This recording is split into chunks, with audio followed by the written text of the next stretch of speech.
Hello, everybody. If it's Wednesday, it's Warhammer, and that must mean it's time for another episode of Warhammer Weekly. Joining me is none of my regular co-hosts. They're not here this week, but that's fine. We brought in two even better people. So we brought in the Mortal Realms crew. First off, Paul, you've seen him before. How you doing, Paul? Welcome back, brother. Doing absolutely fantastic. Thank you. It's good to have you back on. Also joining us for the first time, another member of the crew, Will. How you doing, Will? I'm doing good, Vince. How you doing? Oh, I am great. And we're gonna be talking about something that I'll be honest, we don't talk about on this show very often. That is Path to Glory. We're gonna talk a little about sort of narrative play, Path to Glory, the narrative of AOS. We're gonna talk about the whole shooting match here, and we're gonna bring people into a whole new world. Cue the music, the Disney music that I can't even sing, or else I'll get some kind of copyright strike. But I'm sure you can all hear it in your head. You all know I it. could totally sing it for you, but you know what we're talking about. Yeah. Just in everybody's head right now. Just sing it. Just spend a moment. Okay, we all sang it. There we go. We got it. All right, great. So that's what we're going to be talking about tonight. But first, of course, we've got some news. So let's get into it. First news item is our rumor engine, which is just a wing. It's a wing. It's a wing. It's just it's not even like a wing. Like, you couldn't fly with this wing. It's like a 3D print of a wing. Yeah. Oh, where's Terrain? your imagination? Or it's very boring. If you guys may remember, some of the early AOS rumors about what's going on in Hish was that there were winged elves. Oh, I remember. So I think this might be that the Zenith Lumineth. They may finally show up with wings. Who knows? Tyrion and the new elves. I thought I had a monopoly on Paul theories, but Will comes out starting day one, quote one. Oh, it's Malarian. All right, we've been Tyrion. re-listening our Sigmar and Nelia episode where we kind of talk about all of our crazy wish listing and everything else, and I'm always wrong. But, once I got a like 50% hit, and so I feel like Will's trying to ride the coattails on that. But, it's possible. It's possible. Look, first of all, I remember that rumor very well. Okay. It does look more like a terrain piece, or like the little cherubs, like fake wings that are there for decoration. Yeah. But I remember that discussion, and that I shouldn't say rumor, it's in the narrative. That was like the story that was in the narrative. And they dispatched with Phoenix Temple here recently, and but obviously, like, the spark survived. Like, we all read the story. Okay, great. Yeah. Ella and Ella got out of there through the tunnels with the little spark, the ember, and that's fine. Like, I know how Phoenixes work. I get it. But like, when they originally talked about that, I was like, oh my god, finally some elves I would want to play. I've never had an elvish army ever in Warhammer. I don't generally I like elves in D&D and stuff. I've played like tons of elves in D&D. Okay. Yeah. But elves in Warhammer are basically, just right in front of dwarves and things that just do not get play from me. And but then they were talking about Angel play then. Yeah, Angel Valkyrie battle elves, and I was like, I'm sorry, I'm back on board. Like, instantly. That's a day gone by. And then never have we seen hide nor hair of this in 10 years. Nope. No claws, no feather. It's not that long.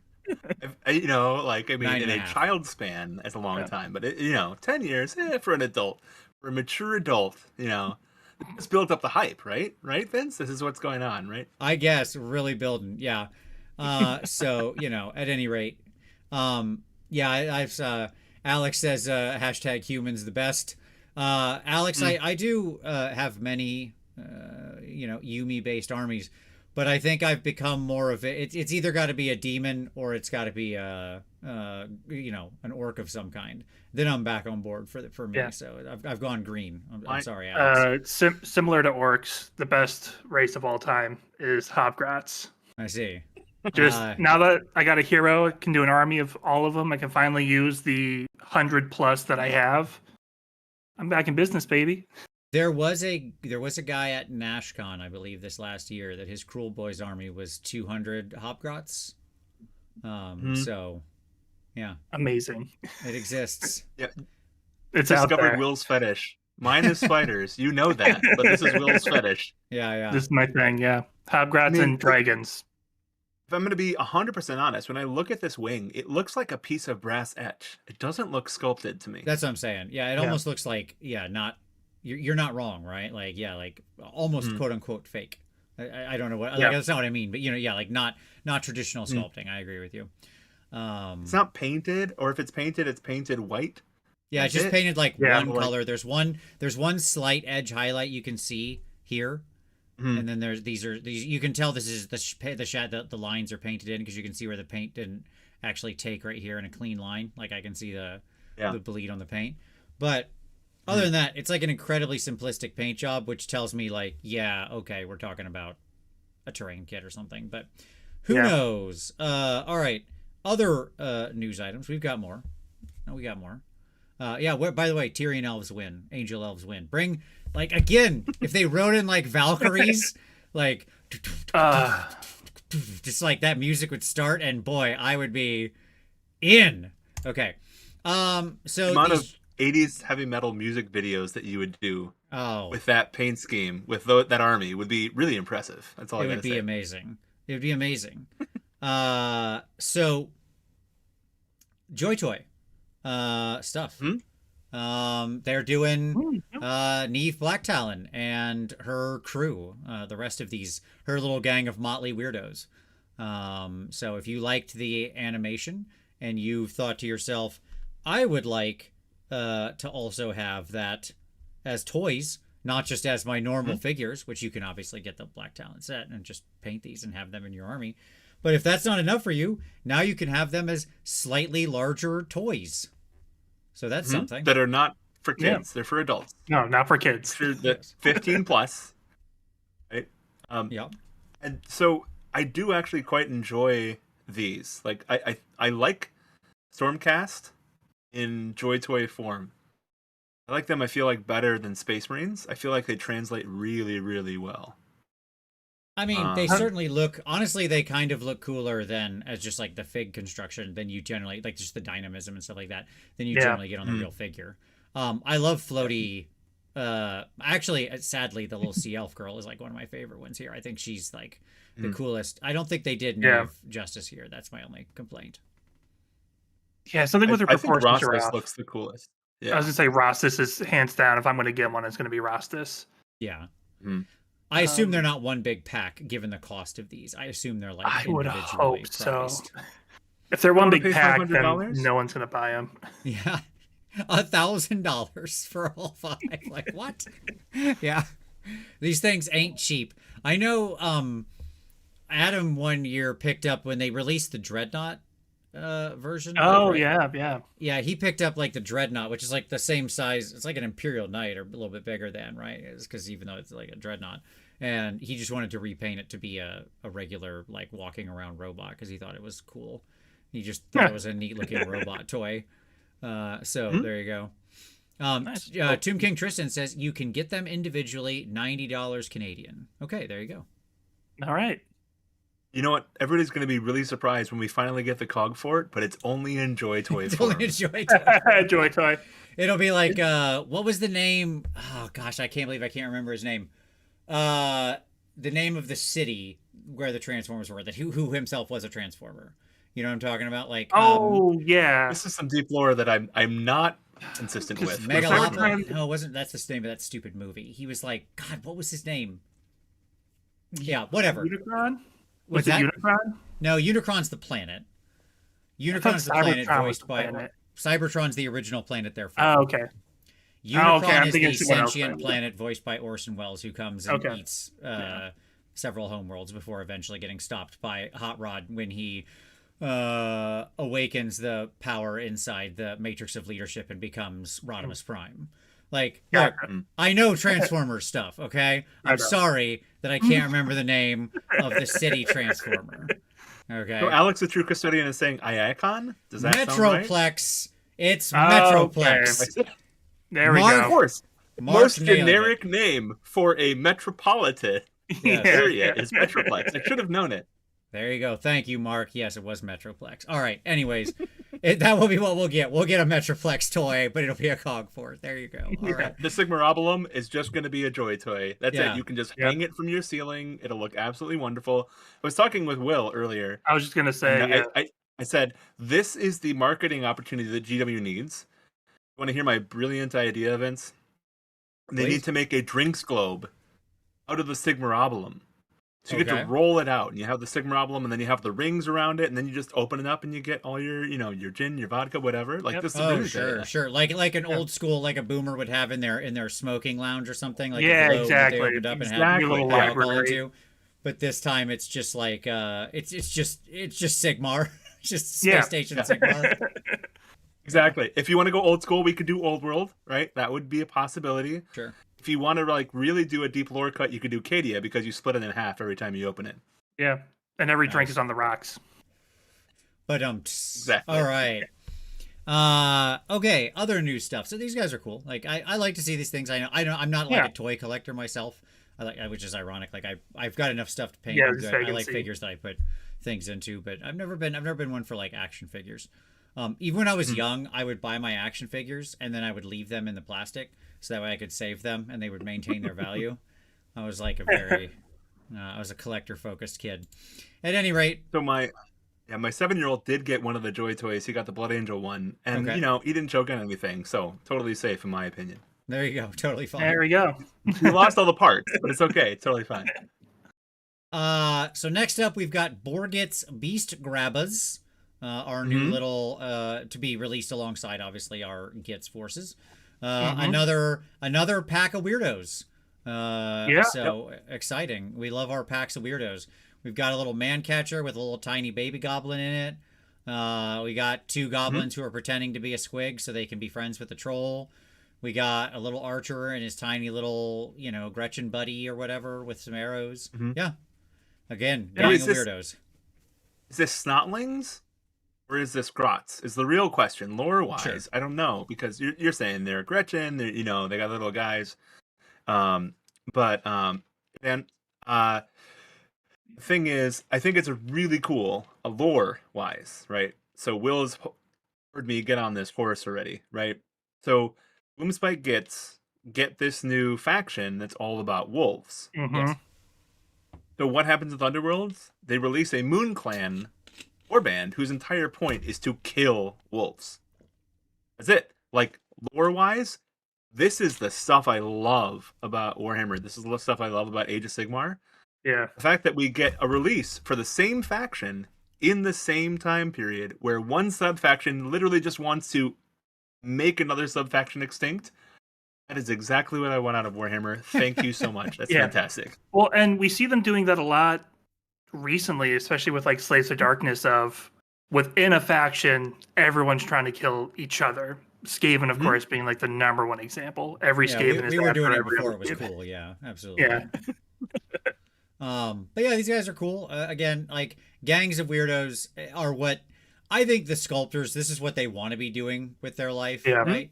Like it's obvious they love these things and put like a ton of passion and work into these and creativity and working with like the artists and designers and stuff like that to sculpt these out, because they always have like an immense amount of character, and it's obvious that like the same amount of effort doesn't go into Steel Helm number 7 or Space Marine number 747,000, whatever. So yeah. And it's one of those things where this is something I've been kind of banging on for a while. Is like I love the character of these bits. Like, it's going to be fantastic to put them together, and it's going to be absolutely beautiful. But conversion potential is super low because they are so sculpted to be exactly what they are. Sure. They're sculpted to be character. And whereas the Steel Helms, like there's so much conversion potential available for them. It makes it really fun for me to be able to think of the different ideas. So like I love the balance between the two of them, right? Sure. We know we're getting Gits. Those are going to be fun when they come out. And there'll be a little bit, hopefully, more conversion potential. But like the character of these is just so undeniable. I feel like you get a real great expression of an individual sculptor's idea, and you get these super characterful sculpts that literally are not great for conversion because they're so specific to a pose. Yeah, absolutely. Agreed. No. All right. And then lastly, here, I've just got a picture of Kragnos and Archeon. Now, why do I have this picture of Kragnos and Archeon? Well, I'll tell you why. Where this whole show is about narrative, and it couldn't have come at a more interesting time for this little announcement. Because if you have wanted to write for Black Library, they're doing open submissions. There's a little article, and you can go and find the information on what you need to submit and stuff like that, or your treatment or whatnot. And yeah, so if writing Warhammer fiction has always been your thing and something you've dreamed of doing, well, now's the chance. Submit. There's literally no reason not to. The worst thing that will happen is you don't get picked. Oh no. You already weren't writing Warhammer fiction, and at least for them professionally, and now you will continue to do that. Nothing will change. But the upside is you could get to write some official lore or story or a novel or something, which is cool. Yeah. The other really cool thing about this is like the specifications for the prompt is just 2 characters that have models, and it doesn't specify that you need to have a fight in your pitch, which normally they do mention. So one cool bright side is you can pick any 2 characters. We'll take Kragnos and Archeon, and you can write them where they give each other just a little smooch, and someone at Black Library has to read that. Absolutely. So there's a benefit there. I'm gonna go on the opposite side here. I'm gonna recommend. Not that anything is wrong with what Will's saying, but so track of words. So track of words bluesky.social, whatever abbreviation it is. If you are interested in this, if this is something you're like, this would be super fun. Michael is an amazing guy. He does so much reading. He does so much stuff for the lore, so much stuff for the background and the fiction. He has actually put together previously for non-related purposes, a whole interview with Black Library authors of how do you pitch a book? How do you make these ideas work? Oh, nice. So please go check him out, because he just posted today, it was 7 hours ago, and he said, for anyone planning on writing something for Black Library, open submissions this year, tons of helpful articles, interviews on my writing resources page, advice for pitching, writing samples, and the open subs experience in general from authors who have been through the process. All right, I'm spending a lot of time on this, and I know that this is not typically a lore-based space, but I read pretty much everything that comes out for Black Library, and if you're passionate about it, please submit something. I want to see some more amazing stories come out of Black Library. They've been really doing a great job of getting new authors, getting new insights, and if that's something that you're passionate about it, please go do with that. Well, and the last time they did an Age of Sigmar themed one, it was about Dawnbringer Crusades, and then not too much later, they had a cool collection of short stories from brand new Black Library writers on their Dawnbringer Crusades. So even if you may not get a novel deal out of this, this will produce something that people will be able to read, which is super cool. And I get to enjoy all those nice little short stories, which is always fun. There you go. Awesome.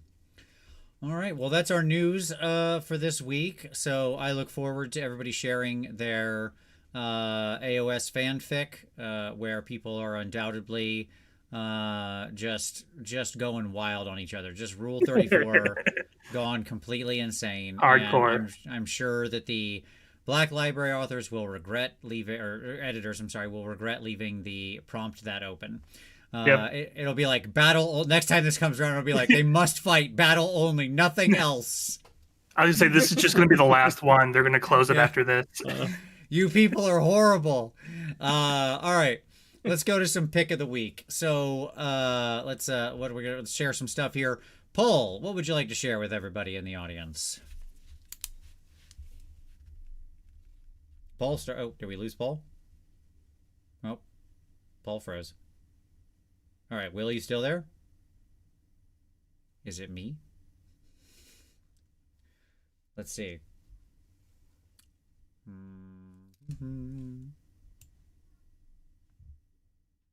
No, it's not me. Hey, audience, can you still hear me okay? Will, can you still hear me?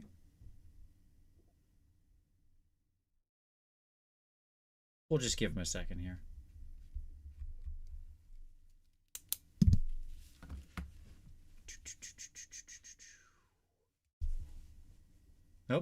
Nope, we lost him. Hold on.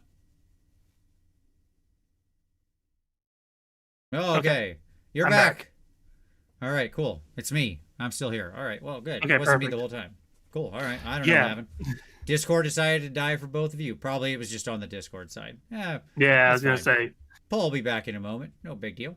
you'll come back Absolutely. probably. So, Will, share your pick of the week while we're waiting on Paul. Yeah. So my pick of the week is there's a guy on Blue Sky named Andy Clark, not the Black Library author, and he does a thing every week called what is it? Find Folks Friday or Follow Folks Friday.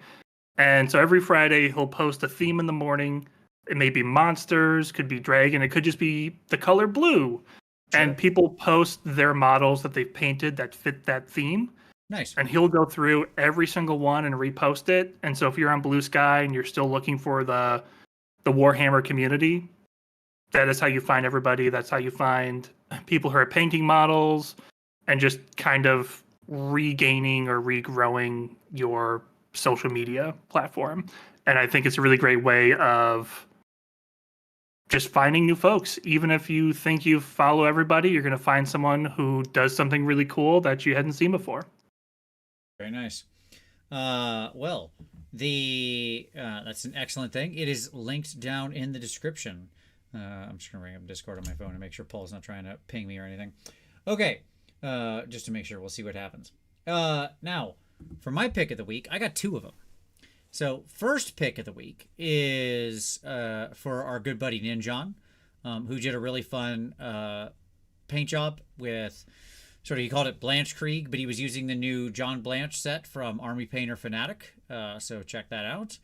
And it's him doing one of the Death Corps of Krieg commander guys, cool. using like a really fun, colorful style that's still very dark and gritty, and just using that paint set. It was a really good video. So check that out. That's linked down below. My second pick of the week is the FAQ. Came out to support the Auric War Clans, wherein we got our new points. So if you watched last week's review and you wanted your points, that is where the new points are. I do warn you in advance, you will likely be disappointed if you're a Cruel Boys player. Oh, I'll fix it. I'll fix it, Paul. I'll fix it, Paul. Sorry. Hold on. Paul got locked out. He did. He did. One moment, folks. Let's just pause here while I fix this. Hold on one second, please. Move this over here. Do. Sorry, everyone. We're just doing this in real time. Okie dokie.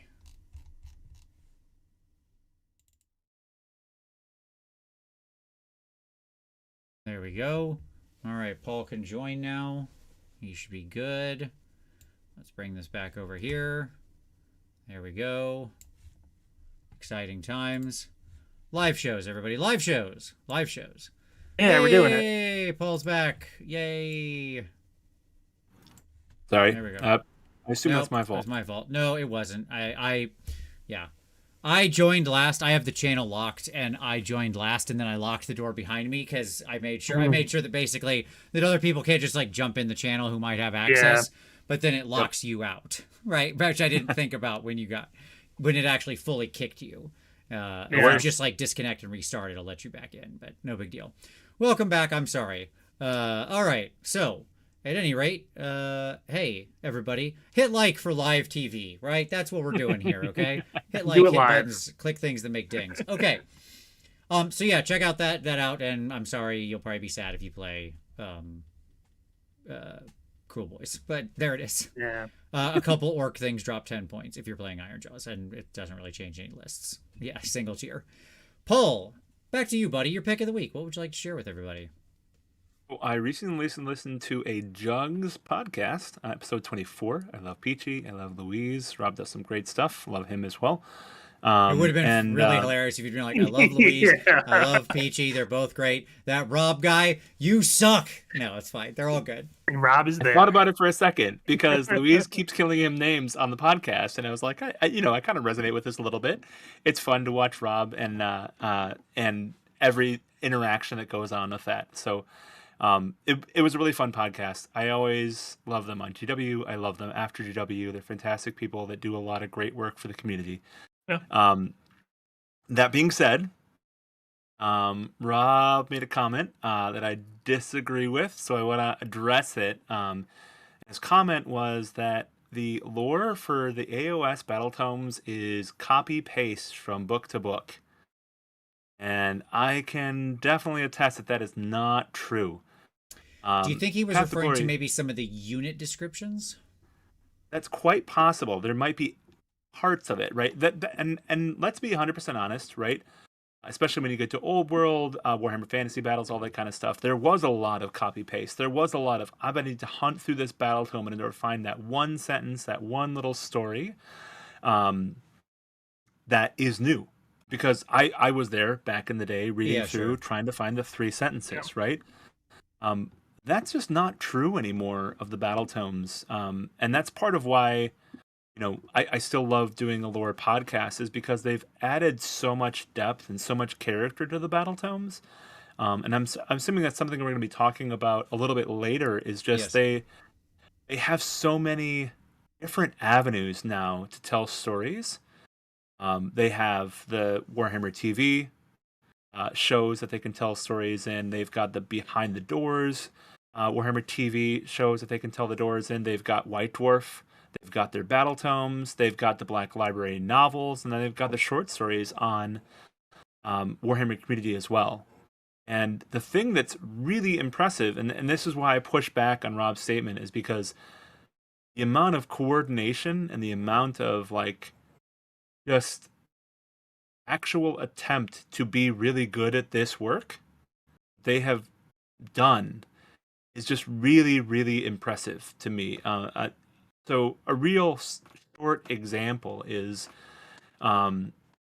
if you saw the Warhammer TV episode about the Dark Oath, where they had an animated episode with Gunnar Brand, Yep. it led into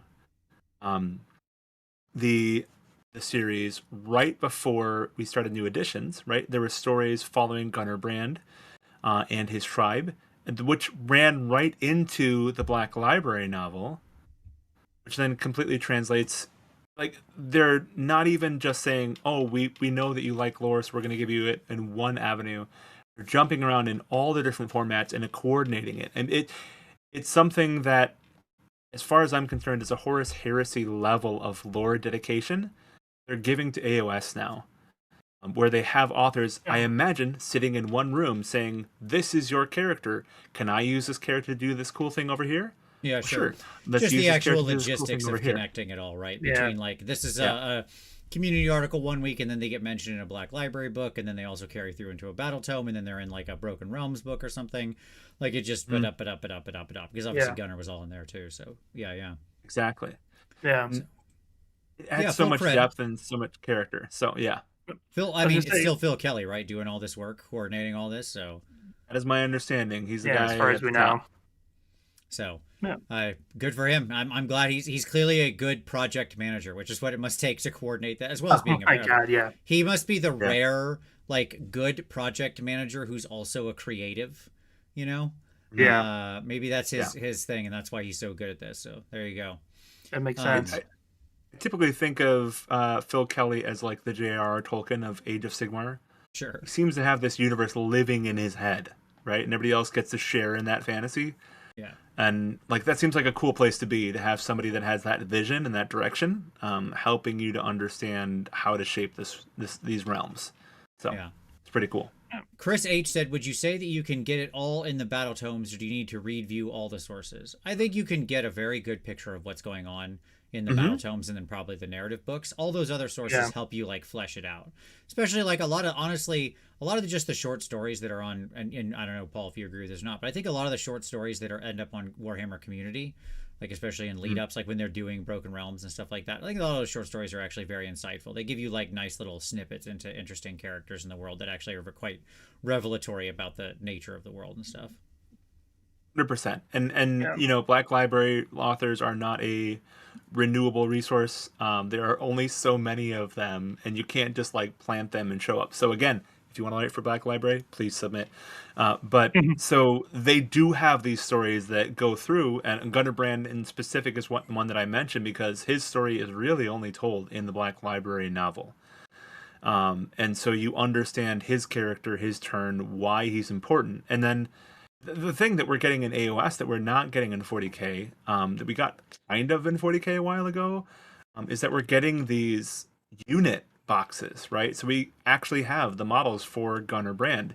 You want to know what those models actually think, do, etc. Like, read that Dark Oath novel. It's absolutely fantastic. Sure. Just like we talked about earlier with Neve, who also, had a show and also had a book. And I'm interested in the Gunner Brand book. I might pick it up just because I did really, he was one of my favorite, really, I think one of the only good parts of the whole Dawnbringer's Crusade series. Like that part with him at the end where you kind of got to know, you had like his confrontation with the Skaven was great. Yeah. Like he and his personal little band of weirdos, his family is really what it is. It's all about family.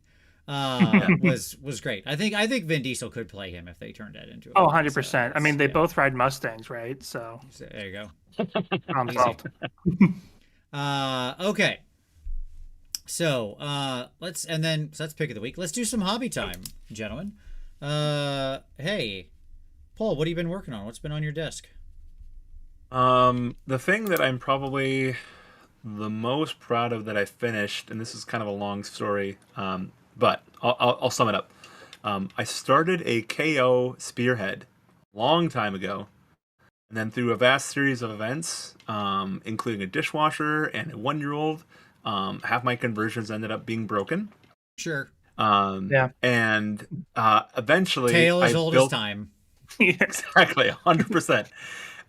Eventually, I did build up the courage to repair them, and so I just recently finished painting that spearhead, and it's all converted to be a Harakiri force using Corsair bits. So they all have the Corsair capes for the KO miniatures, and they all have the Votan heads as well. I wanted to have a little bit more character and like more of a male-female mix, so everything is kind of a bit of a conversion. And then Will was my sounding board for adding a third unit. So one of my frigate has a frigate. It also has a Stormdrake Guard on it. It also now has like a little 5-man pirate unit made out of a 40K unit because I just felt like it. Because that's that's how I know models. Yeah, exactly. So and. So it was a real fun project. It was a real rewarding thing to finish painting it after having some real serious conversions, have some real serious destruction. So that was super satisfying. I don't know if it's probably the top 5 most expensive frigates that are out there with just the various units you've thrown. Like when he says there's a Stormdrake Guard, he literally is like, it's a frigate, and then there's a dragon that's just kind of like flying off the side of it. Sure. Leading it for fun, like in one of the Drecky Flint novels. Still just a frigate with a free dragon. There you go. Yeah. Sporadicus wanted to know how hard were the heads to swap from Votan to KO, asking to recommend the idea to my friend. Super easy. Not a problem at all. There you go. As far as I'm concerned. I have some like decent conversion experience, but I don't even remember it being a problem whatsoever. So nice. I like all the Votan heads. Like they actually had it. The Votan heads that came on those sprues were actually great. And you got a lot of extra too in the basic kit. My little Votan that's sitting right next to me here, I used one of the I think it was really good like dwarven female heads too. 100%. That's why I did it. All right. Will, what you been working on? So I've been working on my grand Hobgrad army. Been doing a lot of conversions. So the plan for this army is that using Hobgrad models to be able to use this army in Cruel Boys and then also as Cities of Sigmar. So I've got Hobgrats manning the large Ironwalled cannons, and then I've been making some Hobhelm Cavaliers, where I've been taking the Git Mob Wolf Cavalry. We would also accept Steel Grats. Steel Grats, yep. So I've been taking the Wolf Cavalry from the Git Mob and then just adding Hobgrat heads onto them. And now in the new Path to Glory rules that we'll talk about, I can just use those Git Mob in my Cruel Boys as Wolf Cavalry. So I bought a bunch more of those and I've been working on those again now too. Nice. All right. For myself, what I've been working on is it's a very, very busy hobby week. Too much, probably, I would say, but that's okay. Let's see if I can get this to come up. Yeah, there we go. All right, good. So I finished up my Athena. This was a relatively large project, so this is from Chimera, and I was happy with how she came out. There will be a video on like darker skin tones and stuff like that comes out of her. And but I think she came out pretty fun. And then we got some nice little sort of mirror shield kind of action going on and all that kind of stuff. Oh, but it's so cool. We got some glow and all sorts of things. Just little fun things. So yeah, all in all, she was a fun project, certainly. But absolutely beautiful. I feel like it mirrors some of your Warriors of Chaos or Slaves to Darkness stuff that I've seen a little bit with the color scheme. I can't help myself when it comes to that kind of like turquoise, teal, and magenta. Yeah, it's like I'm back on it again. He's back on his shtick. Yep. So this was a big project, a lot of hours, but it was good. And yeah, so that was a lot of fun. And now that that's done, I was like pushing pretty hard to get this done relatively quickly because I had to turn my attention to the remainder of my Skaven for the tournament in like a little more than 2 weeks, basically. So 2.5 weeks. So I've got to finish up my clan rats, which they're in progress. And then I have one character and a little extra thing to paint, which will also turn into a video. It's we're moving along. We'll get there. I also have to finish a display board. My other room out there is just full of nonsense because I also have to do a display board at the same time. So I never do display boards, Vince. I don't know what you're talking about. Yeah. Absolutely fantastic. I also need to record a video all about me destroying my existing display boards. Like I'm gonna No, it's fine. I'm gonna rip them apart and just like make them into terrain. So I think that'll be a video. Okay. Is it gonna be like an office space where he's like destroying the printer and like decrying the work? Yeah. It's gonna be recreate the video, light it on fire in the backyard. You're going to recreate the car crash where the display board got absolutely destroyed and everything was just like, is that going to be part of it? Like, because I feel like that'd be a great music video. Yeah, I don't own a crowbar, but I'm kind of sad that I don't because it would be very useful for this. This, by the way, was a lovely miniature to paint. The detail is the Athena model. The detail is unbelievably sharp and all of that. Like it's one of the crispest prints I've ever seen.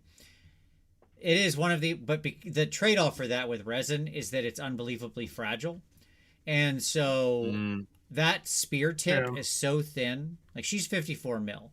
That spear tip is so thin. I broke that spear no less than 10 times while painting it and had to reglue it. And as I was putting it together, right, as I was literally like putting her onto the base to finish it, I broke it one more time. Oh my God. And I was like, well, we had to get the dirty dozen in there. Like her left arm broke, her spear broke, both of her wings broke off. Like it all broke. Wow. Everything. So but you were reliving Finecast nightmares with that. Oh boy. Honestly, she's more fragile than anything that Finecast ever was. But I mean, oh my gosh. Again, but her detail is like 10 times beyond what anything ever like that was. I mean, every edge on this is like a razor blade. It's incredible. So like, I'm deeply respectful of that because, I want to paint clean miniatures that actually have like nice defined shapes. And this was that. Everything was crisp, perfect, no issue. But the breakage. Oh God, the breakage. So, anywho, so that's what I'm going to be doing. I'm sure when you talk to me next week, it's going to be more Skaven. All right. So with that out of the way, gentlemen, let's turn to our main topic for the night, which is Path to Glory. Specifically, we're going to talk about it kind of in general, but we'll also talk about Ravaged Coast in specific. We're going to go through the new sort of battle pack for that and stuff like that. So I'm going to treat this like a lot of our audience who might be watching this. My distinct feeling is, honestly, they might not be too familiar with Path to Glory. Okay? Yeah. Here's what I want to know. Hey, chat. First off, as we go into this section, don't forget, hit like, hit subscribe, all that kind of stuff.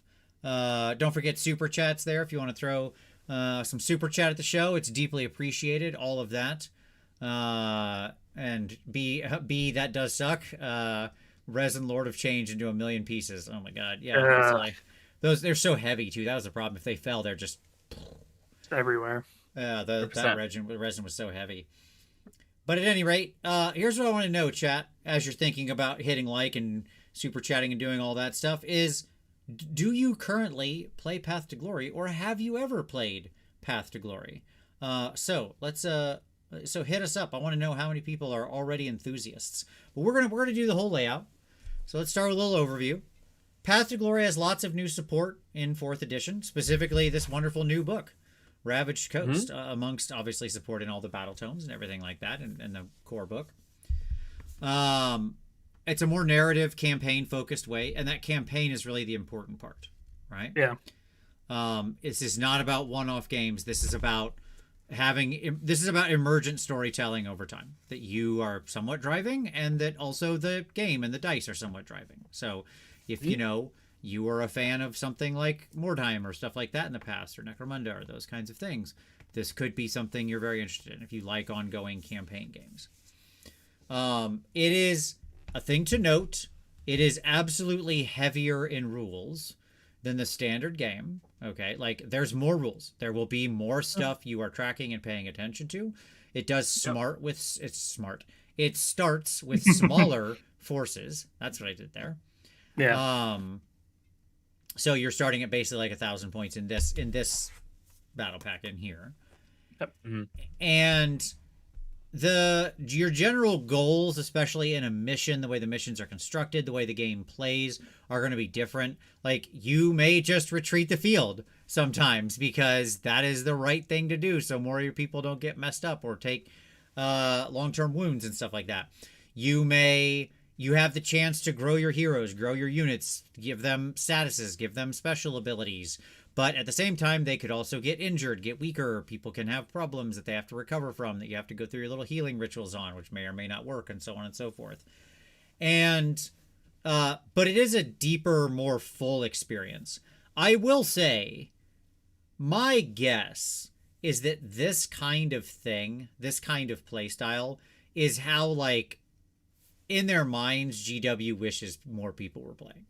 Yeah, I think so. Right? They wish this was the focus, but the reality is, like, the competitive kind of just 2K simple match play thing is the focus, and that's fine. Cameron says, what's a good non-GW app list builder for AOS? Just getting started with Ironjaws. Why, Cameron, I have you covered, my man. Check out JP Gannis. Just do a search for JP Gannis AOS list builder, and then save that up. That's what I use all the time. It rules. So there you go. JP Gannis's AOS list builder.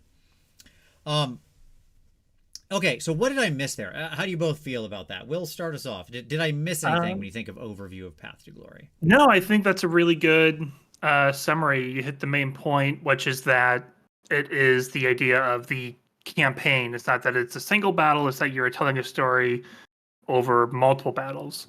One example from our local group, we have 3 guys named Alex, but one of them plays Cruel Boys. So we call him Cruel Boys Alex.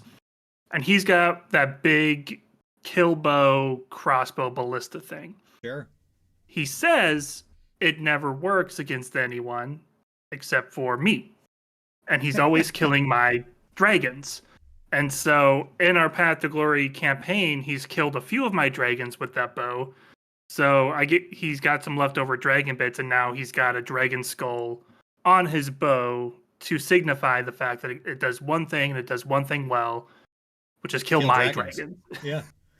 And it's that idea of like those stories of, it's not just generic kill bow unit. This is a named orc who's got his bow, who's been practicing and developing this lore for his unit. And then the Path to Glory system just gives you rules to support that. Each edition, Path to Glory is always different. The theme this edition is leveling up your heroes, your units, your characters. It's just about really growing. And we're going to talk about they have a path system. And it's literally just almost like role-playing game classes and levels you are stacking on top of your characters, which is super cool. Yep. Yeah, one battle is not the most important thing. You may intentionally lose a battle because it helps you get this quest to unlock a new endless spell to add to your army that you didn't have before. And the way you think about how you play changes when you think about the long run instead of the immediate game. Nice. Paul, what do you think? What's the compelling thing to you for something like Path to Glory? For this kind of narrative gameplay. The compelling thing to me for Path to Glory is that you care about more than one game. And you don't care about more than one game because it gets you into a higher bracket. You care about more than one game because you've built an army to tell a story, right? And a story doesn't end at one game. A story ends. Like it's far more of a system built to support a collection as opposed to support. I'm going to build 2,000 points and it's going to be the best list that I can, and we're going to have fun and we're going to do that. You can still use that list to play Path to Glory. Like, this is the thing, is that it doesn't require any more effort on a player's part to play Path to Glory. It just requires using the rules. Yes, we're going to talk about Ravaged Coast tonight, but there is a Path to Glory battle pack in the core rules that you got when you bought Skaven Tide. This is extra content for free that GW has already included in the box, right? Ravaged Coast, I think, is better because it focuses a lot of what Path to Glory does well in 4th edition and makes it a lot more interesting and gives you a secondary story to play along with, right? When you're playing in a tournament, your story is, I'm going to try and win. And then, for 99 out of 100 people at that tournament, one person's going to win, 99 people are going to lose. They might win secondary events, but this is also something where you can just kind of tack it on when you're playing at a tournament and you go, I lost 2 games. I have nothing to play for. Let's build a story, right? You still have 3 games of Warhammer. I don't like the idea that you would have 100 people at a tournament and then you have 99 people go away disappointed, because playing Warhammer, to me, is reward in and of itself, right? Path to Glory rewards you for playing that game of Warhammer. It allows you to enter into a different space of, all right, well, I've lost, but I can still have fun. Or I'm winning, but I can still tell a narrative about why I'm winning. And when we spend so much time converting, assembling, and painting our armies, right? There is a little bit of you that is invested into this little tiny model that's only 28mm heroic scale, right? And adding a little bit more value to that model that you've already painted, that you've already converted, that you've already assembled, right? There's nothing wrong with that. And there's a lot that can go right when you just push into, I like it just because he's cool. Right. This is something that I made. This is my personal hobby, my personal artwork. Like, why not enjoy process of playing a game with that miniature at all costs? Absolutely. Okay. Before we get into specifics of Ravaged Coast, let's just talk about kind of the state of it before Ravaged Coast. So what have you thought of the Battle Tome expansions, the core rules Path to Glory offering, that kind of stuff? Because obviously this is a different battle pack, but what did you think of what was on offer, previous to this? So previous to Ravaged Coast, I would say earlier you mentioned that Path to Glory is more rules heavy than your standard match play. That is definitely true of Ravaged Coast. I think it is less true of the vanilla Path to Glory. The battle plans are narrative, but they're still a little basic. You've got your objectives. They do a lot of fun creative things. They add twists to the game, so the underdog has cool bonuses, such as being able to light things on fire for fun. But it is an easier casual game to play, I think. And it really is just the vanilla Path to Glory is all about leveling up your heroes and just adding on to that system, and everything in the battle tomes is just paths that are specific to your faction. And it's cool because it really plays with the army rules that are going on for your army. For Slaves to Darkness, it ties into the new Eye of the Gods rules a lot more and ties into pledging to the gods a lot more. So if you could put a certain path on all of your units in your Slaves to Darkness army where they all start with their pledge to chaos keyword at the beginning of the game. So it's kind of rewarding you for doing that. And as you're playing, it makes your army better at what your army's supposed to be doing. With Skaven, it makes them more maniacal. Stormcast, it makes them more heroic.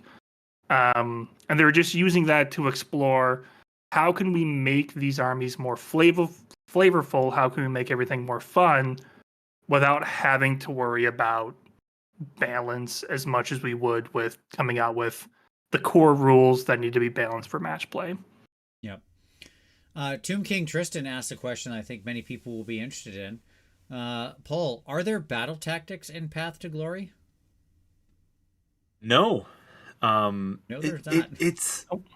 It's a different system. Like it is one of my favorite things about 4th edition is that when you add on these battle packs, when you add on these little advanced rules, right, you can take them away and have a completely different experience. Right. I think battle tax works really well. It really tests the player. It really gives you immediate goals to accomplish, and then another immediate goal the next turn, right? Which works really well to make for a very engaging, very competitive, very strategic game. And I really want to push back against the idea that playing narrative is not strategic as well. Like some of the most strategic games I have are because I'm trying to get that last guy in the unit that's almost dead to go and do something cool. Right? Sure. It's actually a little bit more strategic to be like, yeah, no, my one Arcanaut did something really cool. Right. Yeah, so, I think the reason you don't need the battle tactics are there in the normal game to provide you with some kind of secondary objective besides just go kill the other person or stand on the circles, right? Or tertiary objective, whatever you want to say. Here in Path to Glory, you already have a bunch of stuff you're trying to accomplish. You're trying to do this quest, or you have these in this new battle pack. You have the Ember Shards or whatever they're called, the Ember Stone or whatever, the Realm Stone you're trying to gather up and stuff like that. So there's already things beyond those objectives you're trying to do. You don't need them. There's already motivation to go do other things, right? So they would be extraneous in this. So yeah, I agree. Their function just isn't needed here. Okay, let's talk a little about the Ravaged Coast. I love this old picture for Path to Glory, by the way. This ridiculous Chaos Warrior Lord guy with this insane Elric of Melnibone black lightning sword and that giant axe and stuff. So yeah, I mean, obviously this is a different time and a different point, but generally it's a similar concept. That is to say, you're trying to evolve along some narrative path and grow your character, although becoming a Lord of Chaos is not the goal of everybody. Okay. Yeah. I mean, certainly it can be one of your goals. Nothing wrong with that. But this dude rules. Okay. So let's talk about, I'm just going to, I don't have every page from the Ravaged Coast book in here, but I want to focus in on what's different, right? So I kind of pulled a lot here from the initial section because this is where we get a lot of difference, right?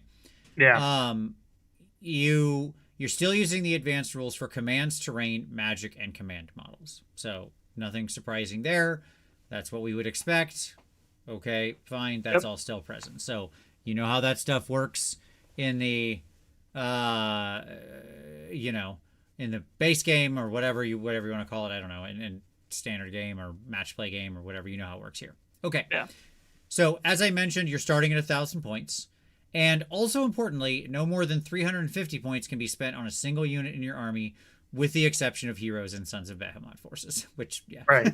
Yeah. They wouldn't work otherwise. Yeah. Yeah. They don't have a choice. So in other words, they want you to spread out. They don't want you to just have a 700 point thing. We'll talk about uniques in a moment as well. And then, and then, nothing else. They want you to have a number of forces and units and stuff spread around, which makes sense. Yeah. Especially at 1,000 points. Okay. Now, this is an important difference. The first thing you need to do when building your Path to Glory roster is to pick your army's faction. Stormcast, Eternal, Skaven, so on. We all know how that works. We've all been Yeah. there. We've all basic. picked an army before. Okay. Each faction has its own war scrolls, battle profiles, and faction rules. These can be found, blah, blah, blah, blah, blah. This battle pack also allows you to expand your force with units that belong to the same Grand Alliance as your chosen faction. Yes. Oh my goodness. Oh my god. Oh my god. What's happening? Somebody get Rich Evans here. So, at any rate, yes. The key with this is, and we'll see this right down here when we go to adding units. So you pick one hero from your army's faction to be your general. Your general must be a single model.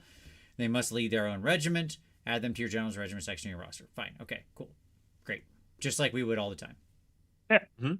But, G-Well, thank you very much for the super chat. Bit off topic, but are you guys surprised GW stuck with Path to Glory? Or did you think they would replace it with some other system? I'm not too surprised. They've kind of built this up a lot. I think they're pretty heavily invested in it. Yeah. My feeling was they're riding this train. Yeah. Yeah. Mm-hmm. Well, and it makes it easy if you just think of Path to Glory each edition. It works differently every single time. Right. They change what the rules are underlying. Yeah. It's more of they just decided Path to Glory is the name of their campaign mode. Right. Whatever form that campaign takes, it's all going to be Path to Glory. That's right. Mm-hmm. All right. Well, and okay. the other thing, I'd like to make a quick aside, right? Like, and when you're talking about regiment, when you're talking about building out these heroes, etc., right? The first thing that happened when 4th edition dropped was I went, oh, this is 5th edition Warriors of Chaos book. I don't know if you were around to remember that book, but you built a hero, and then you built a retinue to go with the hero, right? Yeah. And the points couldn't exceed. You could have also, by the by, said 3rd edition Imperial Guard, because it was the same exact. Remember, you had to follow the strict complete hierarchy. Like you had to have the company commander, and then the lieutenant, the command squad, and then down. Yeah. Yeah. And then you're showing that classic artwork, which is from Storm of Chaos, like that era, right? Right. And when I read this book, that was all that was in my head was, this is Storm of Chaos, but for AOS. We actually can destroy something. We're not going to get retcon because they figured out that they can make really cool stories and tell really good characters in a portion of AOS that they're not going to have to retcon, right? Yeah, This is part of where the lore for AOS is really, really exciting, is they get to make really interesting decisions. They get to make actual realm-changing problems. And that's 90% of what excites me about this book, is that it combines that old, 5th edition Warriors of Chaos, that old Storm of Chaos feel into every faction. Everybody gets to do something new, gets to do something interesting. And as you're saying, would they abandon Path to Glory? I don't see any good reason not to. The way that they've got this engine going is just that it allows you to tell a narrative story in an engaging and different playstyle as well. There's nothing to take away from adding more value to the models you already own. So that's right. Yeah. And then to answer another question here, the Soothsayer says, is there any cool bestiary content in the Season of War book? Sort of is the answer. So before this section of the book we're looking at here, there's all of these sections that are actually pretty cool. So there's the big giant fold out map, with where this is happening. Beautiful. Yeah, it really is a nice map. They do good work here. But specifically what you've got is a bunch of individual little vignettes in here, like the Saga of Varkar, right? And so it's all about this chaos guy. And then you have Fate's Black Anvil, and so you have a Stormcast story, and so on and so forth, right? And it's just kind of set, if you read through these, it really gives you the feel for what this is what they're trying to accomplish with this, right? Yeah. This rule stuff is their attempt to allow you to experience what's being told up here. Yeah. Right? Yeah.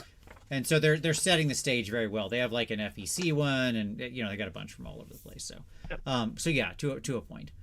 Okay, so as we mentioned, you pick this hero, and then you obviously can pick 4 non-hero units to be part of the same blah blah blah blah blah.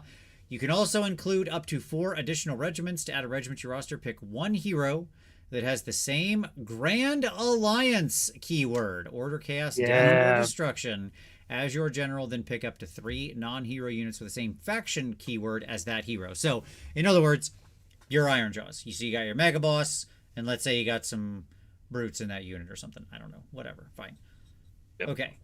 If you then go and pick the new, like, chariot boss guy from the goblins that are going to be coming out, right? That chariot dude that we saw. Okay. Then you have to take other Gitmob, or not Gitmob stuff, sorry, that's too specific. Other Gloomspite Git stuff. That's what I mean. To be in. Yeah. Yes. Okay. And so on and so forth. And so, you know, a hero's battle profile may say they can be added to the regiment of another hero. In such cases, you can include them in that hero's regiment in place of a non-hero unit. And so that rule still applies. They're still bonus heroes. So there you go. Very exciting. Very exciting. Like the fact that you can combine your forces together, huge deal. Huge deal. Yeah. So cool. It's my favorite part of this book. And I just talked about how I finished that Spearhead of KO for my Harakhiran army. But I also have an Akkadian Lord for that Harakhiran army. There you go. And I also have a Cities of Sigmar army for that Harakhiran army. And I also have a couple of Stormdrake Guard. And and I can play them all together now. Like, this is absolutely fantastic. It really allows me to have an amazing time doing the hobby that I want to do. And then just enables me to play with it. I mean, like, I can't say that that's not a terrible idea. Look, in the history of AOS, there have been times where we've been more or less Grand Alliance friendly, and I think what's generally happened is over time, since the beginning of AOS, we've gotten less and less and less Grand Alliance friendly in the standard game. Yeah. Yep. Right? Yep. Now, a little bit of that ticked up, to be fair. Okay, like at very recently, we were on like this horrible, like this constant downward trajectory, and then all of a sudden, at the end of the year, we went like, whoop, we got like a little upswing, right? When they introduced the regiments of renown and all that could like cross the mercenaries and all this stuff that could be very cross faction. Like I introduced all that new stuff that could work like even across grand alliances, right? So we got the regiments of renown that could we already had those in the books that could work cross grand alliance, and then we also have the cross grand alliance regiments and stuff, so you can have those. So I think we're experimenting in a controlled way in the match play game, and that's because they want to keep it very controlled. Because they're trying to keep that experience balanced, because that's what they value in that experience. Here, it's a little more like, yeah, let's have some fun, right? Let's tell a story. Okay. Absolutely. Yeah. So, regiments of renown, speaking of, are pre-built regiments, each with their own special abilities. Your Path to Glory army does not start with a regiment of renown. Only Ravaged Coast regiments of renown can be included in this campaign, and the rules for each one specifies which one can include it. And so those are like, the closest equivalent I would kind of make to these is they're sort of the dramatis personae if you played Mordheim back in the day, but they're just like special named things you can choose to have in there. They're good. I was gonna say, and they're not like they're named characters, so to speak. No, they're special like roles for your army. Yes. Each one interacts with something I know we're going to talk about, which is called the Emberstone Forge, where you can make cool bespoke weapons using Realmstone. That's right. Each of these guys in your Grand Alliance are going to mess with that somehow. Yep. In a fun way. Yeah, so you've got like the Sinister Nullifier, who's like an OBR caster, the little Soul Mason, or what is he? He's the dude with the scythe, the coolest looking guy in OBR. Yeah. You know, your dude, or your Weird Crafter, who's like your little goblin boy. You've got your Realmstone Innovator and your Warped Saboteur, the Skaven dude. And in each picture, they're like showing up with other people who aren't in their army. Like he's hanging out with 2 Stormcast, and the Skaven dude's hanging out with a bunch of Dark Oath people, and so on and so forth. So yeah, it's more like, again, because the regiments are a person, that's why I was more making that. They're like a non-standard person from your army that comes in. Just in the same way, like your what do I want to say? Like you're trying to remember like Ostlanders or whatever. God, I don't even remember all the old Empire factions, but whatever. Your Nuln troops or something. Who are the dudes? Your Reichlanders. There you go. That's what you were playing because they started as bow skill 4. There we go. The same way your Reichlanders would be hiring that elf ranger that was so awesome and would give you like +1/-1 on one of your die at the end of the game. Okay. Anyways, you can still have auxiliary units. When you add a unit to your roster, you can add it as a reinforced unit, blah, blah, blah. So you can still do that. But importantly, when you add the unit the first time, you're just adding it normally. And I really like this note on unique units, which unique units are heroes whose stories have already been written and who have already walked upon long and dangerous paths to ascend to greatness. A Path to Glory campaign is designed to tell the tales of unknown warriors rising through the ranks and overcoming numerous obstacles to become renowned heroes in their own right. We therefore recommend that you do not include unique units in your campaign. However, if your Path to Glory group agrees that unique units can be included, the following restrictions apply. They can't be given enhancements and they can't embark on a path. Fine. Yeah. But I like not using them. I agree. This is about you telling your story. Leave like the other ones over there. Right? That's yeah. Right. Yep.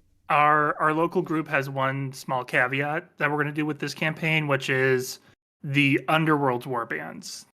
Even though they're legends, if they still have rules, since they're all in the same geographical area as this right now,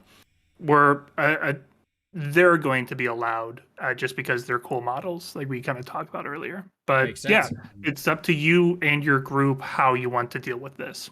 All good. And then you don't start with your faction terrain feature. That's a thing that you buy later through your rewards process at the end, through your Emberstone shards and stuff. Yep. Okay. And then they have this nice little sidebar here that's like, if you ever want to understand the exact steps, it's just like, bop, bop, bop, bop, bop, bop, bop, bop, bop. These are the paths that you go to. This is the stuff you do. Yeah. But we'll go through it.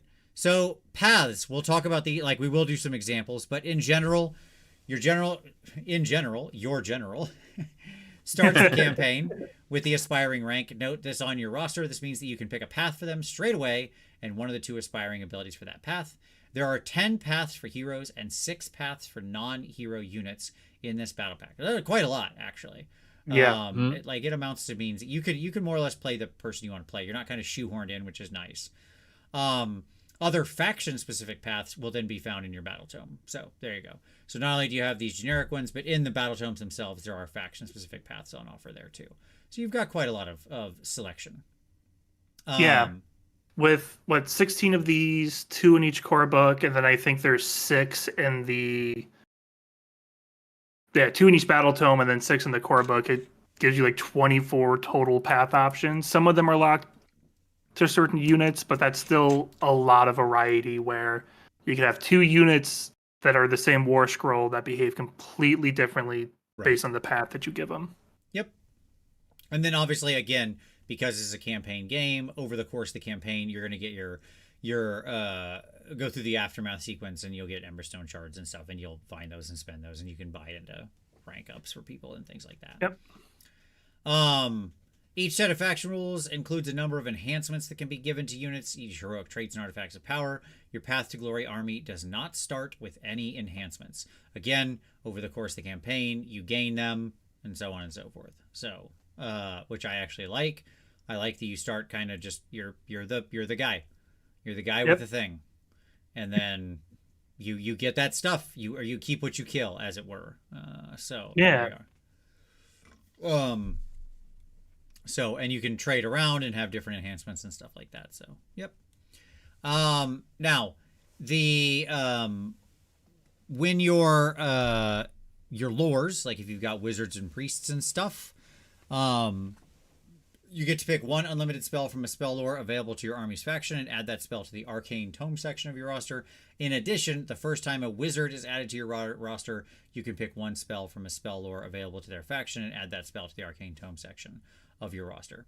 So effectively what this means is that your wizard is the same as true for your priest, by the way. Your wizards or your priests in this are going to start with 2 spells, one of which has to be the unlimited one, so like the baseline one, I guess is what I would call it, right? If you want to think of it that way. And then you get to pick like what's your other thing. So you'll end up with 2. That's what it comes down to. If you have wizard, you have 2 spells. If you're a priest, you have 2 prayers.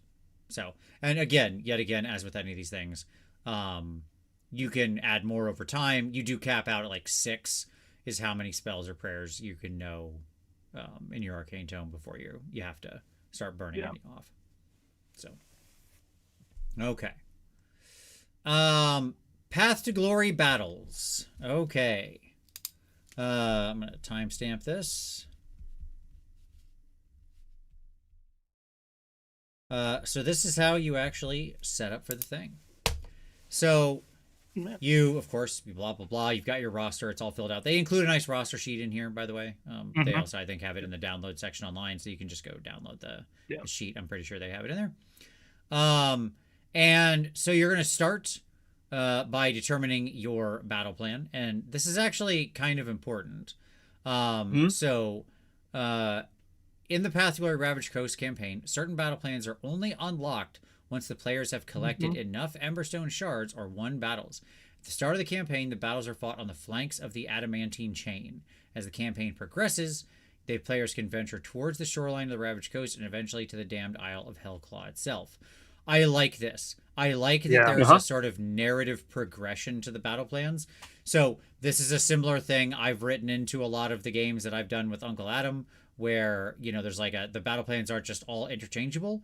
A lot of times there's like some kind of loose narrative progression through them, or difficulty progression or something like that.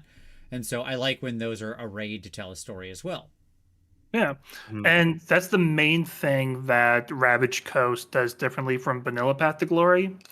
Like the battle pack and the core rulebook, it just sort of is infinite and endless.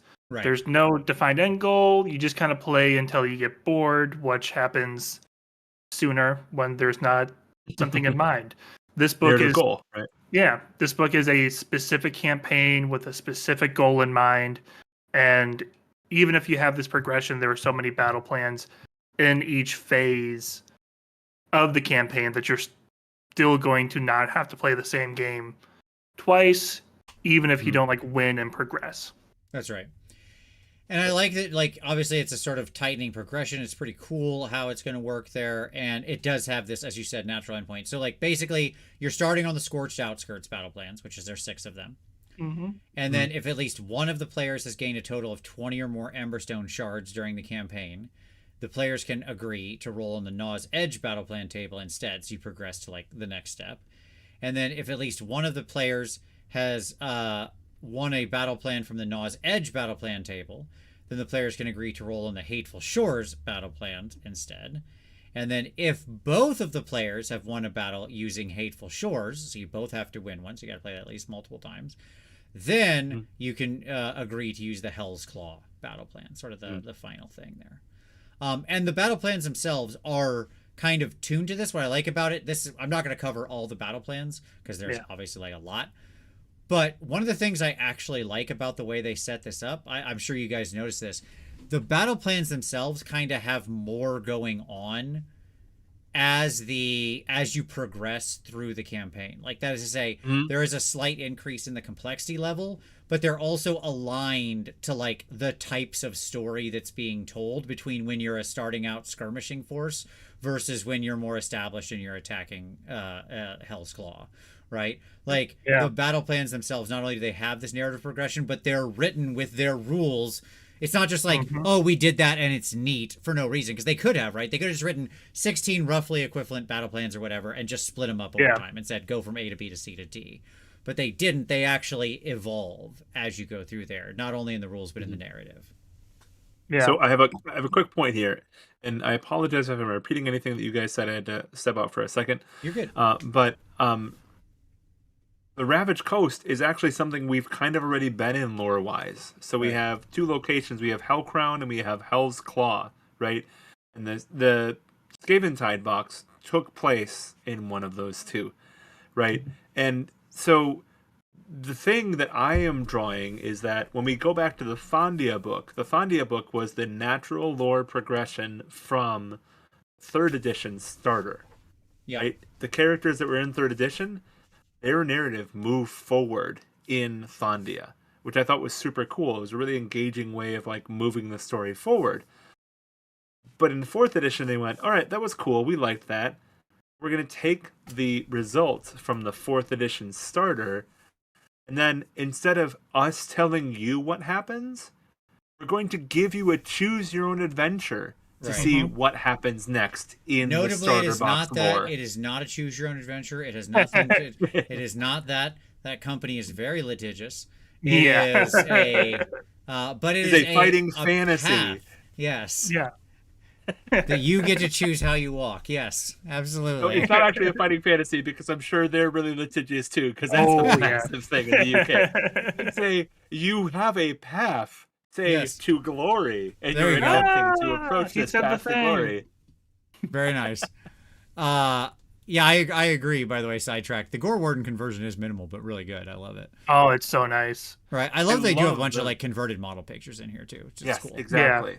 It's one of the things I'm really appreciative of them doing this edition is throwing in these converted models. Like even the Skaven Battle Tome had like a guide of like, oh, we converted this hero and here's how we did it. Here's the, Yeah. it's so nice. And the scratch built terrain. I am so happy to see like well painted, well built scratch built terrain showing up in the battle tomes again. It's so fantastic. Agreed. But like, so if you do read the lore, right, we have this malign portents feel going on where we've got these 4 harbingers their story is being told as we move forward. And the 4 characters, 1 for each Grand Alliance, which I think is super cool and super engaging too. So, Yeah.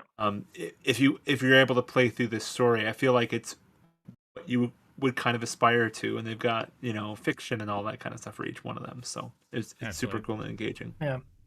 And the cool thing to kind of go back to what we were talking about before, Vince, about the battle plans being engaging and going as the story progresses, is because there is an actual map of this area. Yep. And you're moving along the locations, the battle plans get to play with those bigger locations as you near the edge. I think there's one where you're fighting underneath a volcano, and then the lore for that volcano is that Khorne had thrown so many bodies into it that they turned it into an almost god of blood, and then the Skaven corrupted it. And now you get to fight in the aftermath and trying to deal with what happens afterwards. Nice. Yeah. I love it. All right, so then you set up the battlefield. It's still the same size battlefield. It's a standard table, so that's fine. And it's still got 8 terrain features on it and so on. I do love that we get the zoomed out map here. By the way, like you get a lot of maps in this book. I just showed the one, the like simple one there. That's like kind of the where this is all happening. Like this is the adamantine chain right here, and you're coming down, and then this is Hell's Claw right here. So it's kind of all happening in this sort of area right here. All right. The Brazen Skull volcano is right here, and so on and so forth. The thing you mentioned, and like then you have the fold out map that gives you that big image that's there on the screen right now. So you have a big version of that map, which shows you a lot more of like actually the sort of main area here. And what's funny is this is such a small part of. Yep. I do love how big this world is, right? That whole thing we're playing in, that whole like this whole thing that's on screen right now is like if you've ever seen the zoom out map, this is like a tiny area of the greater Akshi, right? Akshi is just massive beyond reason.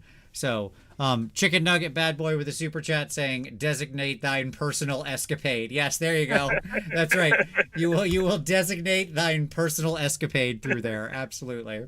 Well said. Okay, so now we come to the first big differentiation in setup, I think, which is the Emberstone clusters. So after the battlefield has been set up, but before determining territories, one player rolls a d3 and adds 1 to the roll to determine how many Emberstone clusters will be set up on the battlefield. So basically that means there's 2, 3, or 4. If the battle is taking place in the Hateful Shores, then it's between 2 and 7. Okay, so there's more Emberstone there. Okay, Emberstone clusters are represented by 40 millimeter round markers, or you might call them 40 mil bases, if you're so crazy. And the players, which you could like make little tokens for or whatever, but it can also just be 40 mil bases. Don't feel bad if you just get out some extra 40 mils and throw them on the table. Yeah. That's fine. The players take turns to set up the Emberstone clusters on the battlefield, starting with the player whose general has the lowest rank. If both generals have the same rank, the players roll off and winner sets up the first Emberstone cluster. Can I just take a moment to say this is an objective setup methodology I've used quite often in the games I've written. This is not something I created. This is something that has been around for a long time. Many games have used this going back to the 90s of like, to set up the objectives, we both just take turns doing this, and they have to be like some distance away from each other and so on and so forth. And you're doing it blind. You don't know where you're going to end up on the table, right? Like which side you're going to have. I love this method of objective setup because it means you can put them in interesting places and do interesting things and have your units have to like go out to the interesting ways to get them and stuff like that. So, I've always favored this kind of a thing. These I aren't think the other thing. the objectives, notably. There are still objectives. These are separate than that, but I love this form of objective setup. Go ahead. Well, the other thing is, I think what it is when you're playing a game of Age of Sigmar, right? Like, match play is really easy to walk up and just be like, we don't need to know what's going on. We don't need to have a conversation. We can just set up and say, match play? Yes. Okay. Right? And one of the things that this does is it's one of those game rules that opens up the invitation to say, let's have a conversation about this, right? Yeah. You can say, I'm going to set it up and I'm going to choose the one that's most tactically appropriate for me, or I'm going to say, hey, we have this like weird tree thing here. What if we make that an objective and figure out rules for climbing into the weird tree thing here, right? Yeah. Or like you actually start the conversation before you even start the game with the setup of, all right, we've got the Emberstone clusters. How do we have fun with that? Right. Yep. And I think that's a really engaging way of playing games. Referring back, by the way, to your earlier story, Will, Cygnus Maximus said Joe versus the Volcano, Mortal Realms edition. Yes. Classic. Yep. You've got a brain cloud. All right. So, okay. Oh, and then, by the way, there's like rules for how close they can be set up to each other and all that kind of stuff in Battlefield Edge. That's all just standard stuff. Okay. Then you deploy. And here is where we get to some other interesting caveats in this. Because one of the things that's going to happen over time, like your first game, you're going to both be at 1,000 points. Because you've just built your armies and you're at 1,000 points. Over time, you will vary in points as you use your Emberstone shards and buy different things and different outcomes in battles and so on and so forth. So your armies will not always be the same points. This is an important thing to understand in a game of Path to Glory. And so they have this thing here called uneven armies. Before the battle begins, most players must compare the total points values of all the units on their rosters. If the total points value of one player's army is at least 200 points more than their opponent's, that player has an overwhelming force. So if I have 1,100 and you have 1,300, then you have an overwhelming force. Okay, simple enough. If the player has an overwhelming force, they must take the difference between the total points values of the two armies and subtract 200 to calculate the surplus value. This sounds complicated. The first time I read it, it about broke my brain. But but it's actually very simple. An example. So, for example, if the total points value of player A's army were 1,450 and player B's army were 1,100, the surplus would be 150. So you're just, anything over that 200-point differential is the surplus amount. That's it. And that extra units, that extra points, has to then deploy using the stalled reinforcements ability, where basically during the deployment phase, it's off table in reserve. And like those extra units must be put in that using this ability. And then they can only show up using the timely arrival ability, which is only works on a 4-up. So you never know when those extra units are going to appear in the game. You get to try it once per turn. So if you have like multiple units off in there because you're way bigger, you're still only getting 1 in per turn. Yeah. Right. Important to state. And like you could very easily end the game with not all of your units coming to the battle. That's entirely possible given that this could be a 4-round game. And that's fine. Like you already had more points. What more do you need? Stop complaining, right? Like you were fine. All your people didn't need to show up. So yeah, that's how it kind of forces more evenness. There's not a lot of incentive to run like way out ahead and like, I'm going to bring my 2,500 points and smash your 1,100 points. Well, like, no, that's not how it's going to work. Yeah. I also love the idea that if you bring an overwhelming force, anything that's in the overwhelming portion just spontaneously becomes ambushing beastmen. Yeah, because they have to come in with a battle edge. Yeah. See, I was thinking it's always going to be the look to the third day and then roll a 4-up to see if Gandalf shows up. Absolutely. But the other thing is, like, it does kind of fit the narrative because a lot of this thing going on in the story-wise is that the people that are kind of left behind are mutating into these, like, rat vermin things, which is kind of a cool idea and a wonderful conversion idea, in my opinion. So, yeah. Yep. The next thing you're going to do is you're going to do your twists, which isn't just one table, it's multiple tables. There are different twist tables, which is fun. And one of the results is there's just no twist, which is fine. But then the other 5, or 4 of the other 5 are, there is a specific twist, and then the 6th one, the lower rank person gets to pick. Yeah. The cool thing is, like, this table because you're going to roll on this table and then you get to roll on another table. Yeah. But this one's almost like a weather table is the best way I can describe it. Yep. It's like, oh yeah, the volcano exploded. Oh nope, it's fire winds. Oh nope, ash clouds.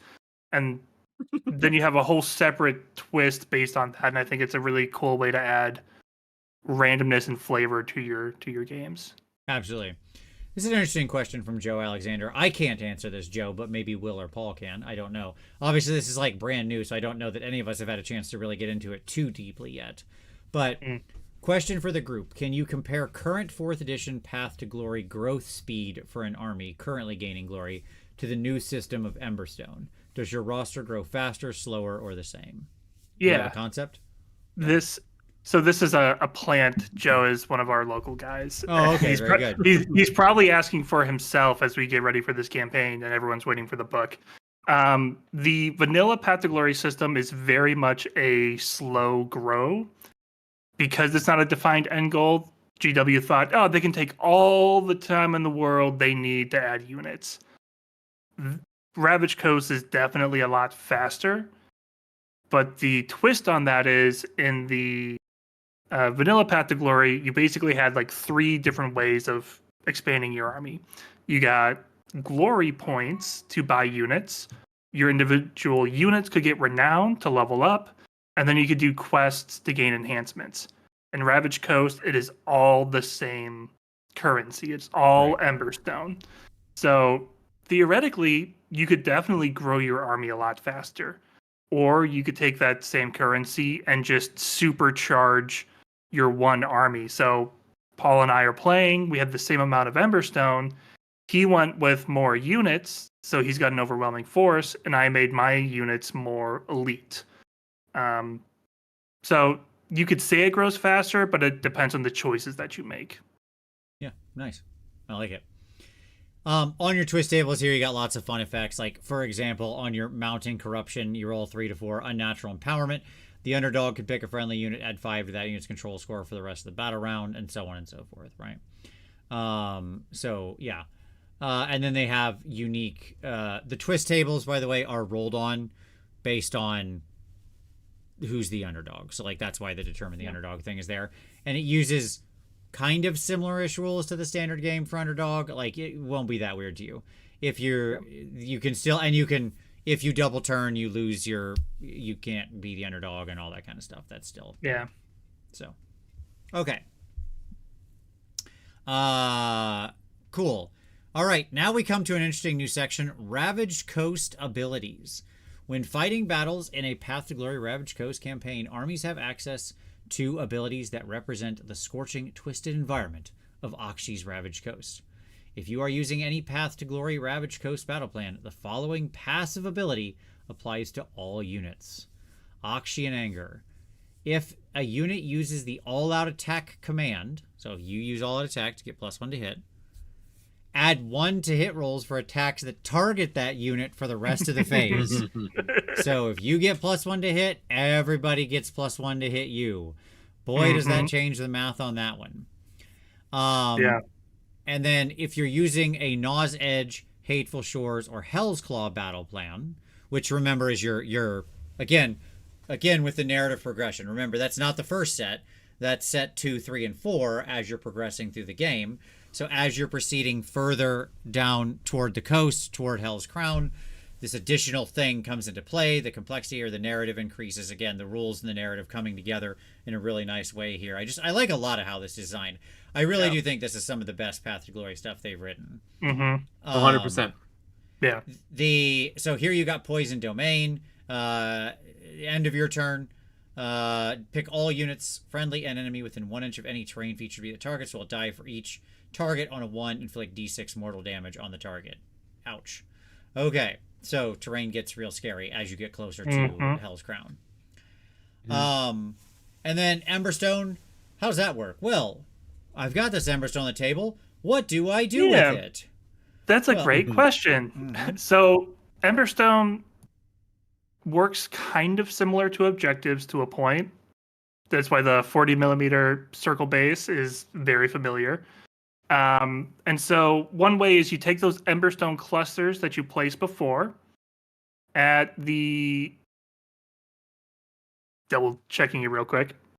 Yeah. So at the end of once per turn, you can take one of those Emberstone clusters if you're controlling it, and you basically roll a die.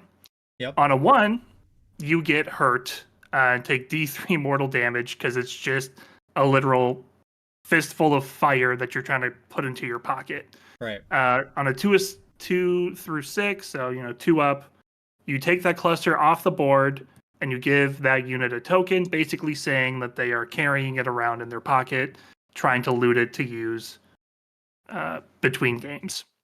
Another thing I love, the thing that I missed from the normal game, I like it when units can pick up objectives and go walk around with them. And then, like, if the unit dies, it drops where it is. A notable thing on this is this ability is once per turn army. So, like, if you control, let's say you, like, run out there and you, like, jump on top of, all 3, there's, like, 3 Emberstone clusters, and you just jump on all of them. Well, you can't harvest all of them in one round, right? Because you're still using an ability. So, yeah. Amusing Parks said, should the all-out rules be pulled into the full game? I like this so much more. Look, I'm not against it. Okay, that's fine. Yeah. I would be fine with it. What I love about it is that it's kind of like a very small spin on the old realm rules that we got in second edition. I feel like they could do that for, like, they could just cycle this. Every realm, or even parts of a realm, should all have this one cool little rule, and then you can just roll on that based on your match play battle plan. Agreed. Okay. Units that have an Emberstone token, which you might say, well, I'm carrying this thing around. What happens then? Well, you're filled with fury. While you have an Emberstone token, you subtract 1 from save rolls for that unit. Ouch. But you get to add 1 to wound rolls for attacks made by that unit. So, a little good, a little bad. Yeah, absolutely. And obviously, like, collecting these tokens is extremely meaningful, as we'll see in the end. If you're destroyed, it drops where it is. If you're destroyed by somebody who, with a fight ability, like that, if you're shot to death, it just falls to the ground. If you're killed by somebody who kills you in melee, they pick up the thing. So, there you go. Yep. And then go ahead. Yeah, I was going to get to the next one. The last one is objectives are considered Emberstone dig sites. Yep. So if you control an objective at the end of the final battle round, you can attempt to dig it up to grab those Emberstone tokens. And these tokens are the currency that kind of fuels everything between games.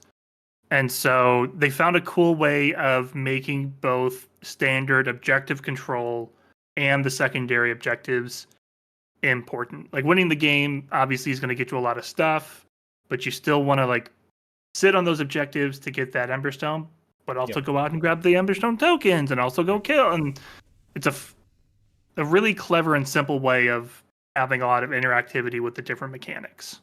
Yeah, just like at a core mechanical level, one of the things I like about this is you're generally going to be, when you're starting out, right, you're going to have like 3 objectives, or roughly in that number. It varies some by battle plan, but obviously it's sort of 3 or 4. And you're going to have like 2 to 4 Emberstone shards or clusters around, as well. And so that's like 6 to 7 things, or 5 to 7 things, or however you want to count it, right? That your army needs to go around and care about and trying to get a piece of. And so, again, that's actually encouraging you to have, like, more units, more different regiments, more smaller things, so you can go out and actually spread over the board. And remember, you're starting out at 1,000 points here, right? So this isn't, you're dealing with a lot more space, a lot more objectives, and a lot less points to have invested in your units. So it really is, like, a good idea to follow their rules of not over investing in one giant beater, because that person's going to not really be able to go get you the gold, basically, or the Emberstone, as it were, in this case. Okay. It says end of the last battle round. You know that through the battle length. Basically, at the end of the 4th battle round, on a 3-up, the game continues. At the end of the 5th battle round, on a 5-up, the battle continues, and then no matter what, the battle ends at the 6th battle round. So it's randomly varied. It could either end in round 4, 5, or 6. So that's cool. And then as well, you can withdraw. I mentioned this earlier.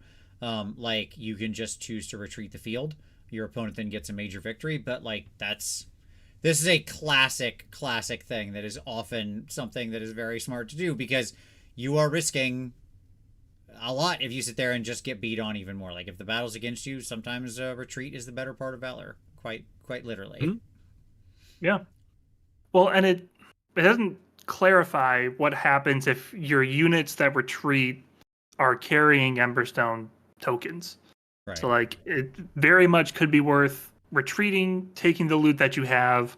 Sure, your opponent can go get that other loot over there, but you get what you came for, which is super nice. Yeah, and if you retreat, your opponent still gets to walk around and do all those things. So like if you leave some Emberstone clusters on the field and objectives and stuff, they get to use that end of the last battle round ability. They get to go try to roll in those clusters and potentially take wounds or get their gold or whatever it happens to be. They have a little clarifying note on replacement units that if a replacement unit shows up, it's not the same. They are materially different people.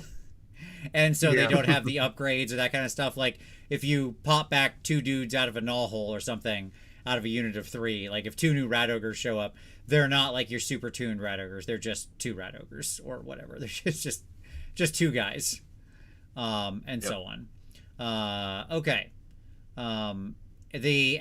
Campaign victory. As you said, this has a defined endpoint. The campaign ends after one player has won a major victory using the Hell's Claw battle plan. So if you progress through the whole kind of thing, you both won in that thing, you decided to go play this, somebody wins a major victory, campaign over. Start again. There we go. Yeah. And it's funny because I'm very much someone who doesn't enjoy like a traditional map campaign. Okay. But one thing we want to do with our group is this has a map and it has different areas. We're asking people to make like a little token for their army, and then in our Discord, updating their progress as we get to the center, and it's going to end with whoever wins this campaign is going to put that logo right there on the Hell's Claw that they raided the fort and they took over everything. Nice. So it's a fun way of like getting people to claim like a specific part of the realms. Like Paul said, it's not going to get retconned by GW because it doesn't matter as much, but to your warlord, it's everything. That's right. Mm-hmm. And I have always been a fan of map campaigns, but yeah, I like putting down your little banner on something just feels cool. It's like, this is mine. Yeah. I own this. I got this. Yeah. Absolutely. Okay. Very good. Boop, boop, boop, boop. And then we go to the aftermath sequence. So this is like your post-game process. Yep. Right? Okay. All right, so your aftermath sequence is divided into the following steps: gain Emberstone shards, manage your Path to Glory roster, spend Emberstone shards, tend to battle wounds and battle scars. So after each Path to Glory Ravaged Coast battle, tally up the Emberstone shards that your warriors recovered from the battlefield as follows. If you won the battle, 3 Emberstone shards. If you lost the battle, D3 Emberstone shards. If the battle was a draw, you gain D3 Emberstone shards and can reroll the dice once. So both players get that. If you fought a battle using the Hateful Shores battle plan, you gain D3 additional Emberstone shards, because that's that's kind of a Emberstone rich area, as saw by the earlier roll of D6. Yeah. For each Emberstone token your army had at the end of the battle, you gain 1 Emberstone shard. Pretty obvious 1-to-1 ratio there, not too surprising. And then add all those together, put them in your vault. So just how many total you have. Pretty straightforward. So you always get something, win or lose, which is cool, but the winner, you get a little more, potentially. Yeah. On average. Then you manage your Path to Glory roster. So you can promote a hero. You can promote one hero that is an auxiliary unit or is in another hero's regiment to lead their own regiment. Move that hero to the hero slot of a new regiment in your roster. You can then add any eligible auxiliary units on your roster to their regiment. So that's cool. I love the narrative hook of that, right? Yeah, yeah. You have a sub-commander that becomes a commander. Like, you don't get that in normal games. Your sub-commander is just the guy that's there for the buff thing. But, like, he gets his own story. That's cool. Yeah. No, I like it a lot. I like it a lot because it should be the progression. Though it's so weird that in the normal game, oftentimes being a bonus hero is better than being a normal regiment hero, unless you're really useful. Yeah. You know what I mean? Yep. Like Exactly. the list building in AOS 4 right now is very much upside down in this regard. Like other than a couple of premier heroes who you want leading regiments, everybody else it's like, oh, you're worse than this guy who's just a sub commander dork who follows other people around. It's like what has happened here? But this sets it right. This sets it right. You can retire units, and you can you get refunded Emberstone shards from that. This can be valuable to retire people because you want to make a change to your army. You don't want this particular unit anymore. That unit isn't doing what you want, or is injured and has negatives, or all sorts of stuff like that. There's just different reasons why you'd want to do it. So you can cash them out basically, and squeeze some like a pinata. You send them off and then punch them and get a bunch of candy that falls out. So there you go. You can also, indeed, you can transfer your artifacts around in this step. So like if you've got magic sword, but you intend to buy a new magic sword for this guy, you can give his magic. He can do the hand me downs. Here you go, little brother. You get your big brother's hand me down sword. You can choose to change your general, which is funny because your general actually takes battle wounds when they do this, because they basically get like beaten up and switched out. And then up to 3 units in their previous regiment can then join them in their new regiment. The others must become auxiliary units.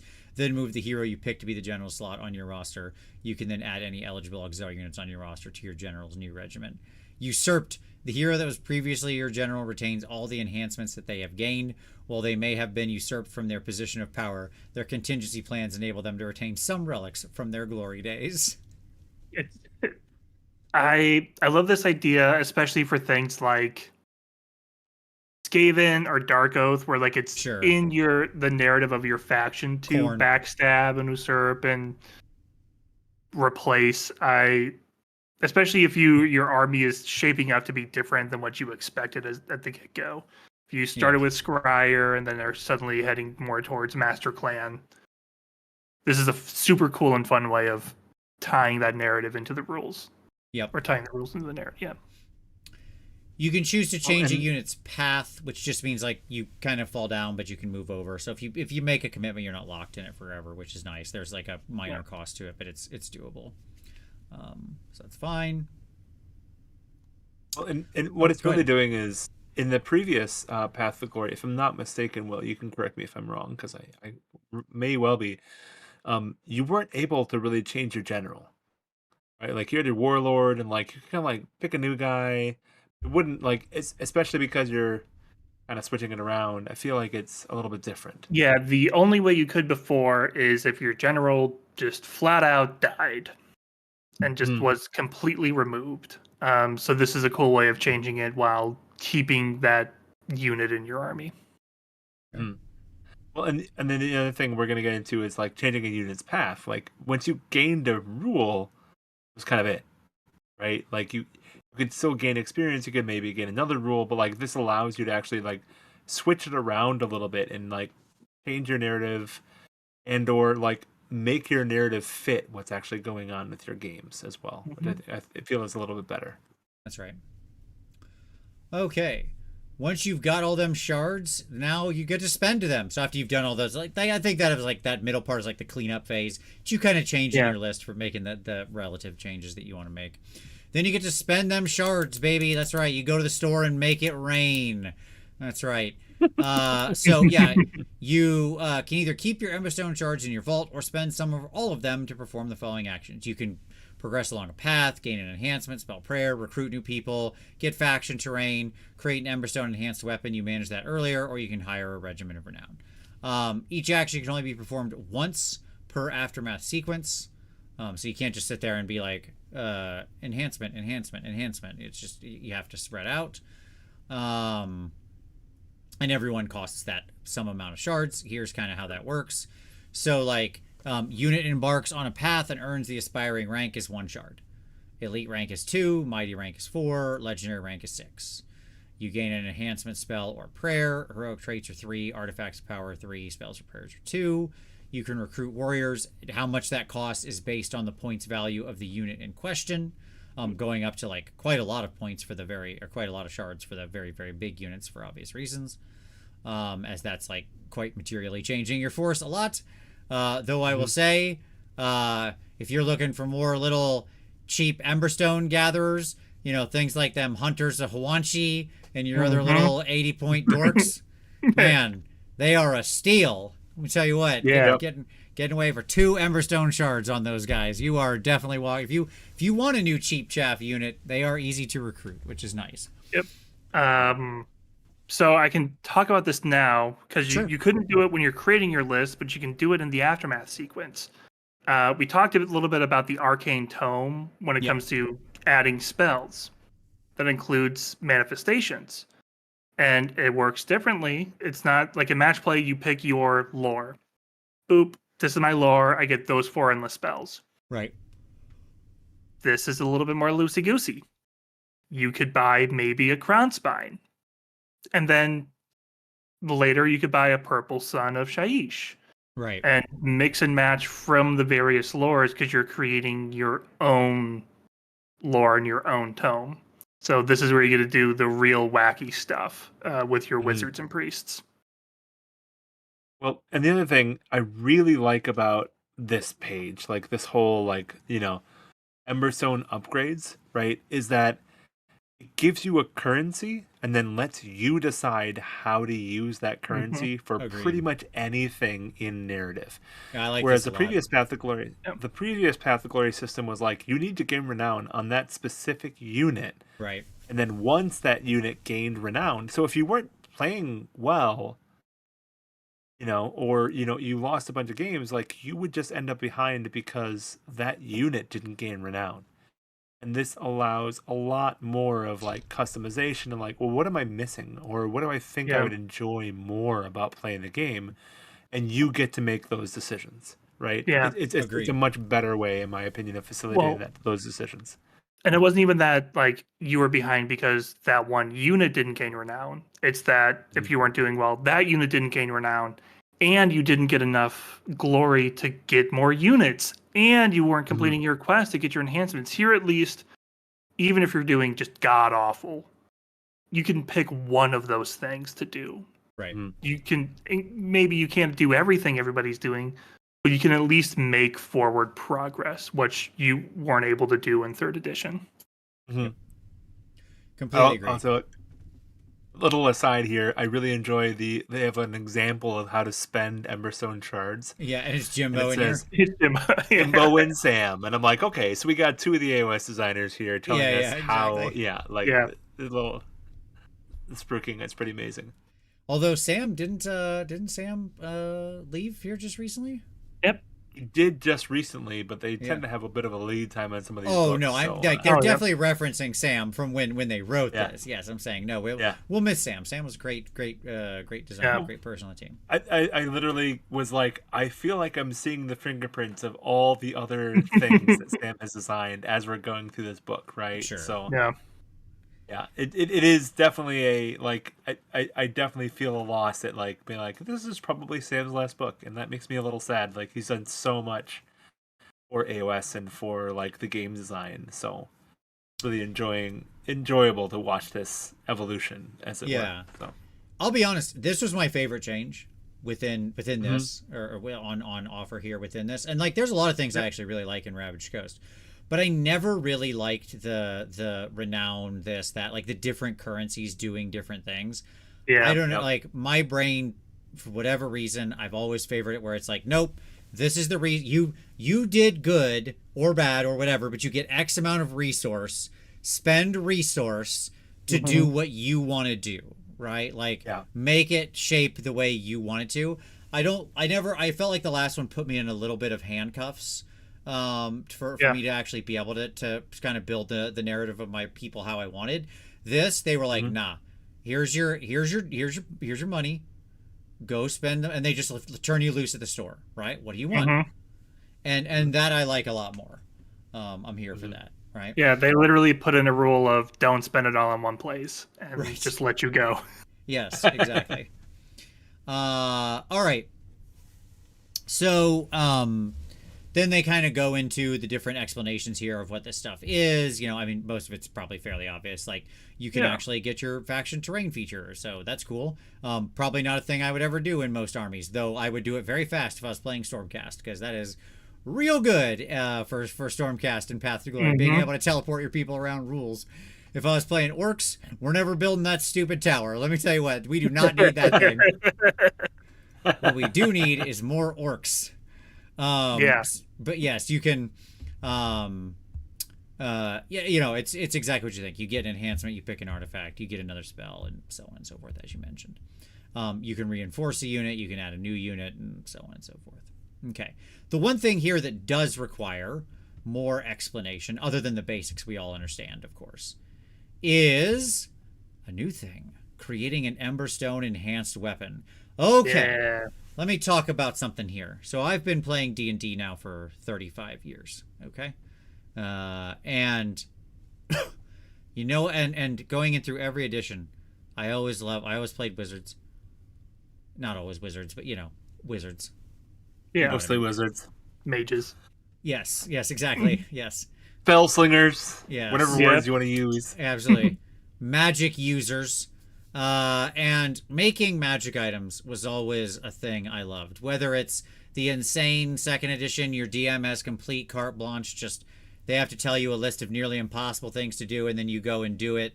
Or whether it's third edition and you're just like spending money on a completely mechanical rote process. Whatever. That's because making magic items is cool. All right? It's just cool. Somebody's making these things. In every fantasy world, there's magic items. Somebody made them. I mean, not every one of them. Some of them just happen because, like, you know, fate or fluke or whatever. Fine. But somebody's making the majority of them, and I want to be one of those somebodies. Okay? That's all I'm saying. You're going to go gather the whisper of a tiefling in order to make this amazing weapon. Come on. Thank you. That is literally exactly there. Yes, going back to the... Thank you, Paul, for that wonderful second edition reference. Yes. For, like, the slippers of spider climbing, they had a couple examples. They were like, if you want to make it really, you know, difficult to get at, like, if you feel that the item's powerful, maybe they have to collect the whisper of a spider. What does that mean? It's up to the DM's discretion. But what if he's just a complete jerk? Well, that's what you got to deal with. Yeah, exactly. So, at any rate, Emberstone enhanced weapons. We're not going to be collecting any whispers of spiders here. Okay. The weaponsmiths in your camp can forge experimental weapons that are augmented with Emberstone. These artifacts of power are called Emberstone enhanced weapons. Each of these weapons is unique, and so each one counts as a different artifact of power. However, they are unpredictable and unstable, presenting as much danger to those who use them as to those who are targeted by them. So, you can forge one Emberstone enhanced weapon by removing 2 Emberstone shards from your vault and following the instructions in the Emberstone Forge, page 80. Then give the Emberstone enhanced weapon to an eligible hero. So, if the Emberstone enhanced weapon is a ranged weapon and that hero already has a non-companion ranged weapon on their war scroll, you must pick one of that hero's non-companion ranged weapon attacks and replace it with the Emberstone enhanced weapon. Blah, blah, blah, melee, replace things, yada, yada, yada, yada. Okay. So, like, I don't think I have this slide or this page because it's separate here from this stuff. But I'll just talk about it very quickly because it's a fascinating page. So, the way it works, this absolutely rules. Both of them have, like, both ranged and melee have, like, a base profile. Okay? Yep. And then, when you attempt to augment it by making 2 forging rolls, and that's what this is down here. You'll probably notice this line of red is very visible to people out in the middle, which is the giant red line of failure. Okay, like, you sucked, nothing happened.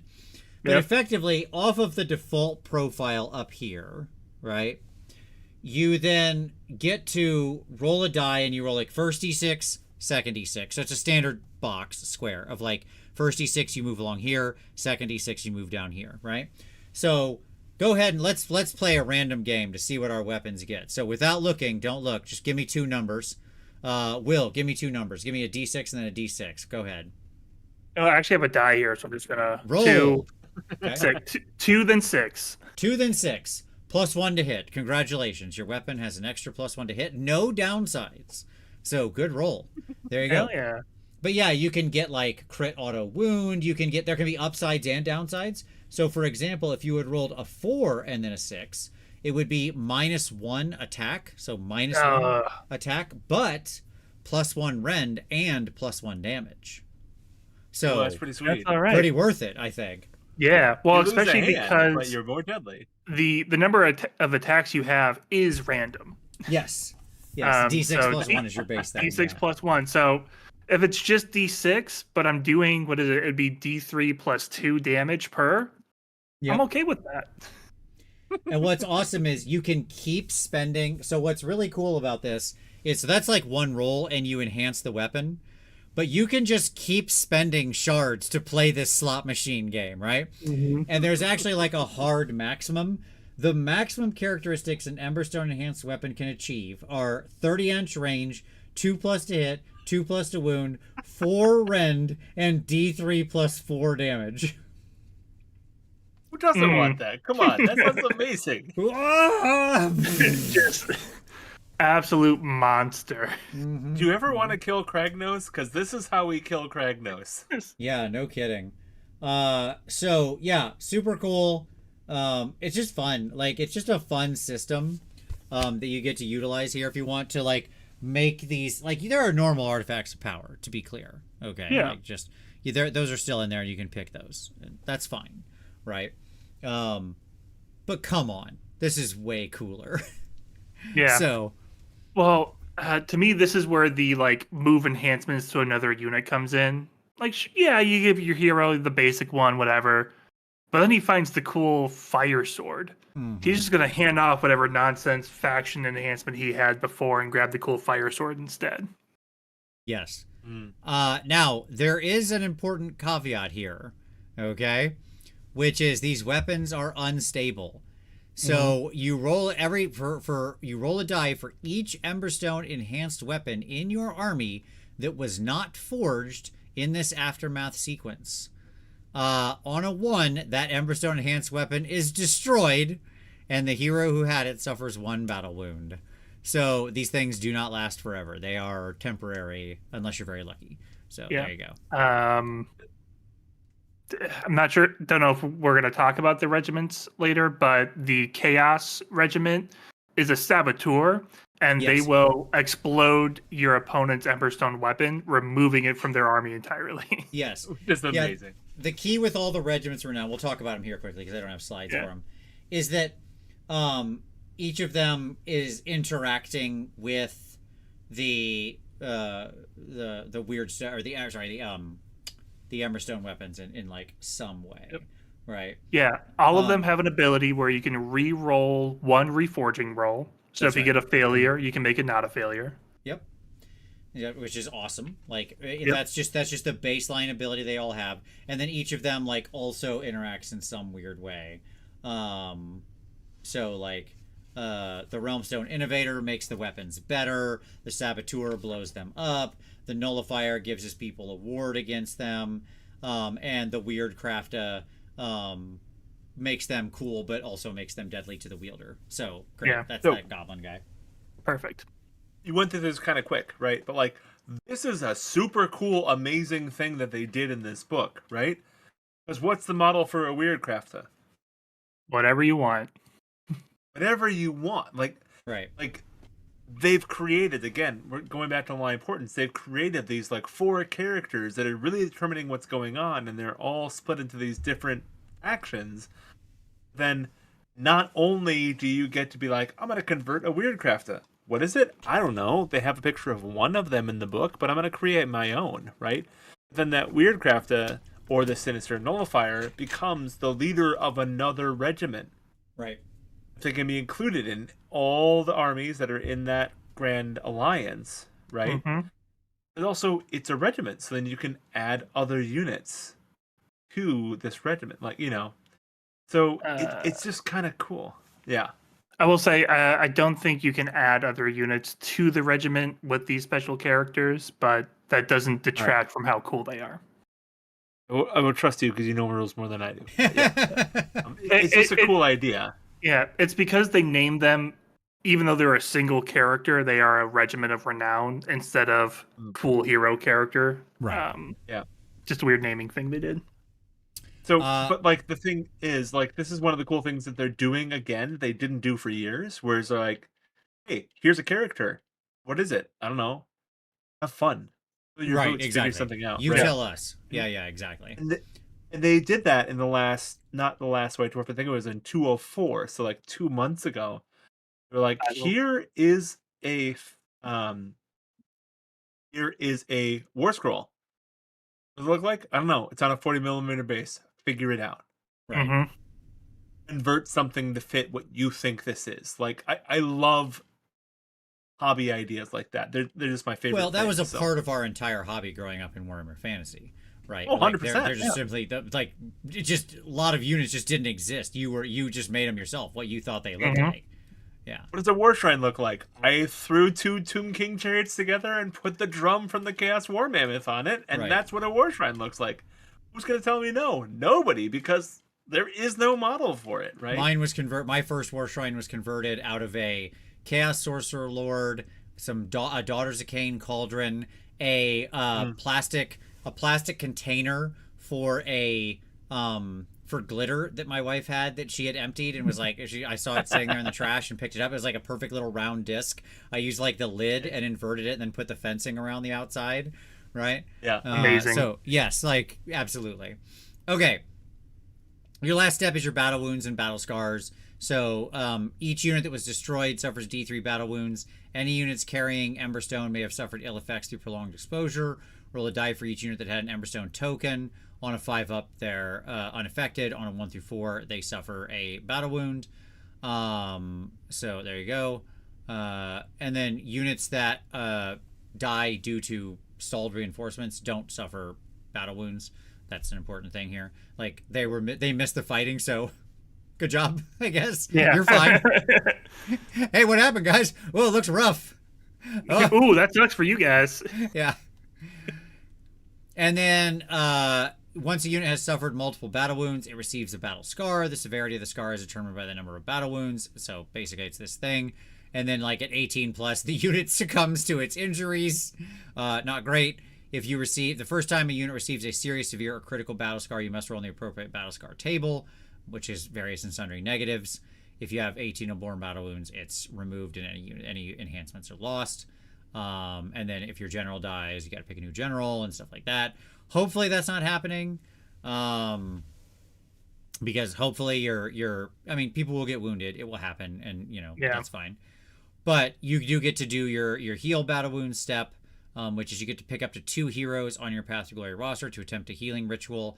After picking a hero to attempt a healing ritual, roll a die. On a 1, the ritual fails, and the unit becomes drained until the end of your next battle. Subtract 1 from casting, chanting, and hit rolls for drained units. On a 2+, pick a unit on your Path to Glory roster and remove a number of battle wounds from that unit equal to the roll. So hopefully you're removing an average of like a d6 battle wounds from 2 units per battle. Yeah. So there you go. Okay. Oh, we lost Paul again. That's all right. Hi, Paul. Back. He'll be back. This time he can rejoin. Okay. I said it, so he'll be okay. All right. Yeah, so that's how that works. Yeah, and one thing is, so the vanilla Path to Glory doesn't have anything like this built into it this edition, but it's kind of similar to what they had in past editions where heroes could get some minor injuries. The downside was your actual units would just lose models, which is way worse when you've got a unit of 10 steel helms and then you enter a battle and you only have 2 steel helms. Right. They're not going to make it. So having something where it's subtract 1 from run rolls. Right. Okay, that's fine. Like you can live with that. You can still do well in the game with that, which is nice. That it's still a penalty, but it's not nearly as bad. Again, it feels like more traditional injuries if you're familiar with something like Mordheim or something like that, right? Yeah, exactly. Yeah. Necromunda. I feel like I have PTSD from all my Corsair units losing 8 of their 9 models or 10 models, and then like fighting Will, I'd be like, "Hey, I got 2 guys. They're gonna do real well against a unit of 20 Stormcast. It'll be great." Yeah. I mean, I didn't name units, but yeah. All right. Let's talk about just some sample battle plans and paths. I want to give everybody a little taste of this. Again, I'm not going to go through we're not going to go through the whole There's shooting match so here. many. Yeah. Like so the many. combined battle plans and paths is like 30 to almost 40 pages. Yeah. A lot. Which is great. That's good. It's a good thing. No, it's amazing. Yes. Amusing Park said, I had 3 model units and losing 1 was a nightmare. Yeah, there you go. Well, you don't have to worry about that anymore. There you go. So here's one of the... made them come back on a roll of 6, and then I spent literally 3 games destroying that 1 unit, and then you roll a 6 and you get it back. Okay, sounds great. Yep. Yeah, the dice were not fair to you that. So I thought we'd start with just kind of a simple one, and then I picked one of the more advanced ones too, so that way the people can get a sense of the progression here. So the first one's like Rift in the Peaks. This is like one of the very first battle plans you can get. This is in the Adamantine chain. It's in the first battle plans. As you can see, extremely simple setup, right? There's 3 objectives. You got 2 territories. The player who has the lowest total number of Emberstone shards picks which player uses the Northern Territory and which player uses the Southern Territory. If the players have the same total number of Emberstone shards, roll off and the winner picks. Great, fine. And then there are 3 objectives. Yep, it's cool. And then Glorious Victory. Each player scores 1 victory point at the end of each of their turns for each objective they control that is not contested by enemy units. Which is an important difference to the normal game, right? Because you think in the normal game, you can control things and still have other people standing around there, and it doesn't matter. Here, you only get your victory points if you solo contest, and it's like 3 in the middle. So, there you go. Josh with the super chat saying, I can't wait to do this with all Git Mob. Miss the legend around units that could always be relied on to hold the flank, etc. Beware glare face frazzle. Git. There you go. Absolutely. Thank you, Josh. Yep. I do think the little Git Mob dudes are... I like the new ones. I think they're really good looking, I'll say. Oh my gosh, yeah. So, even though I question the logic of adding another 5th faction into an already book where you weren't supporting everybody, but whatever, that's fine. I guess we get cool models, so what else matters, I suppose. They should have been Hobgrats, but that, Sure. But yeah, you can see, this is a simple starting battle plan. Very simple. Remember, you're also going to have your Emberstone clusters scattered around here, in addition to the objectives. So, great. Very easy. Okay. Yeah, pretty simple. Yep. Good. I like this battle plan. I liked seeing it as one of the intro battle plans. I read it and I was like, I get this in 3 seconds. Beautiful. That's what you want, right? Okay. So later on, sometime later, Blood in the Valleys. So in this one, you have a really fun setup here. Okay. So you have the combined territory of the red and then the split territory of the 3 blue. Okay. So the player who has the lowest total number of Emberstone shards picks which player uses the combined territory and blah, blah, blah, roll off. Okay. The player who assigned territories begins deployment. This is how you notice there's no objectives in this one. Okay. Instead, the player with the most friendly units wholly within neutral territory at the end of the battle wins a major victory. If both players have the same number of friendly units in the neutral territory at the end of the battle is a draw. What a fun setup. What a fun goal. You're trying to be basically in the gray area. That's what the neutral territory is, right? So that's really cool. I love this one. I thought this was great. This jumped out at me immediately. Let's see. Amusing Parks asked, how common are battle plans to no objectives? I'll tell you what. I'll look. What do you guys think about stuff like this?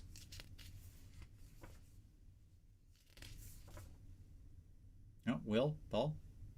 Oh, I lost them both again. Discord, I lost them both again. They're thinking. They're both very deep in thought. Hopefully everybody out there looks like I'm still working, so that's fine. Okay. My answer is, how common are they? Hey, Will's back again. You're good. You're good. Yeah, sorry about that. No, I don't know what happened. Discord. Looks like about 4 or 5 out of the total of them have no objectives and have something like this. Most of them have some kind of objective. One or usually about 3. Yeah. So. Well, and maybe talked about it while I was in the ether.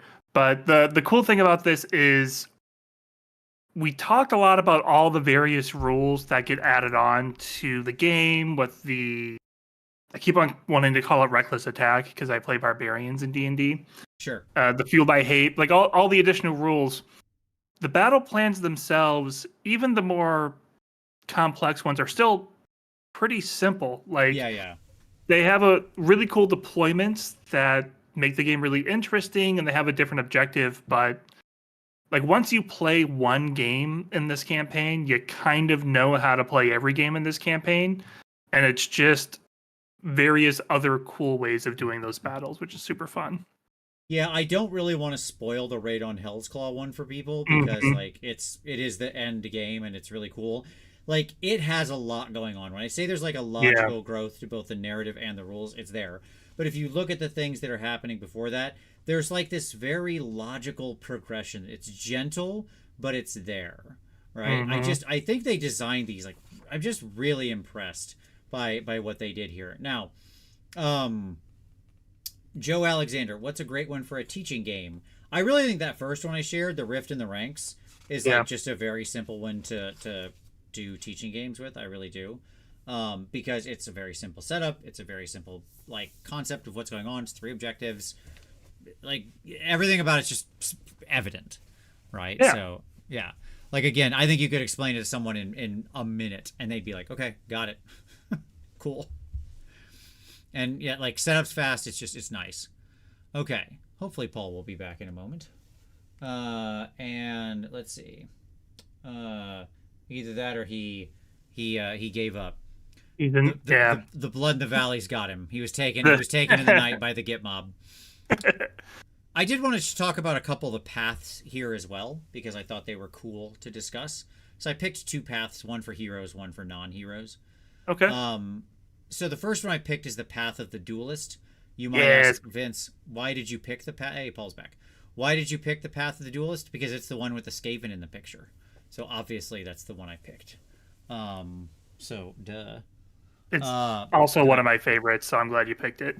Oh, nice. We'll talk about it. I've talked a lot. Yeah. You got to talk about it. So yeah, each of these paths, they are designed to give you to lean into a style of play that helps bring out what your hero is doing, either to give your hero a new trick or to enhance a trick they're already doing. Path of the Duelist is my favorite because it is for combat infantry heroes who are going to lose a fight against other combat infantry heroes in a way. It makes them craftier and sneakier. If, my Hobgrot Slitaboss is going up against an Auric Mega Boss, we know who's going to lose that fight. Sure. It's going to be me. But what the Path of the Duelist is, it has a lot of balancing effects. So the way these paths work, you've got 4 levels or tiers or ranks, and you have to make a choice between 2 abilities. Right. So if you take this for your general, starting off at the aspiring rank, you get 2 choices. Deflection, which is weapon abilities that apply on a critical hit, have no effect on this unit. So if you're fighting like a demon prince who's relying on crit mortals, doesn't get those anymore. Beautiful. Or take the lead, which is if I am fighting someone who has strike first, I have strike first.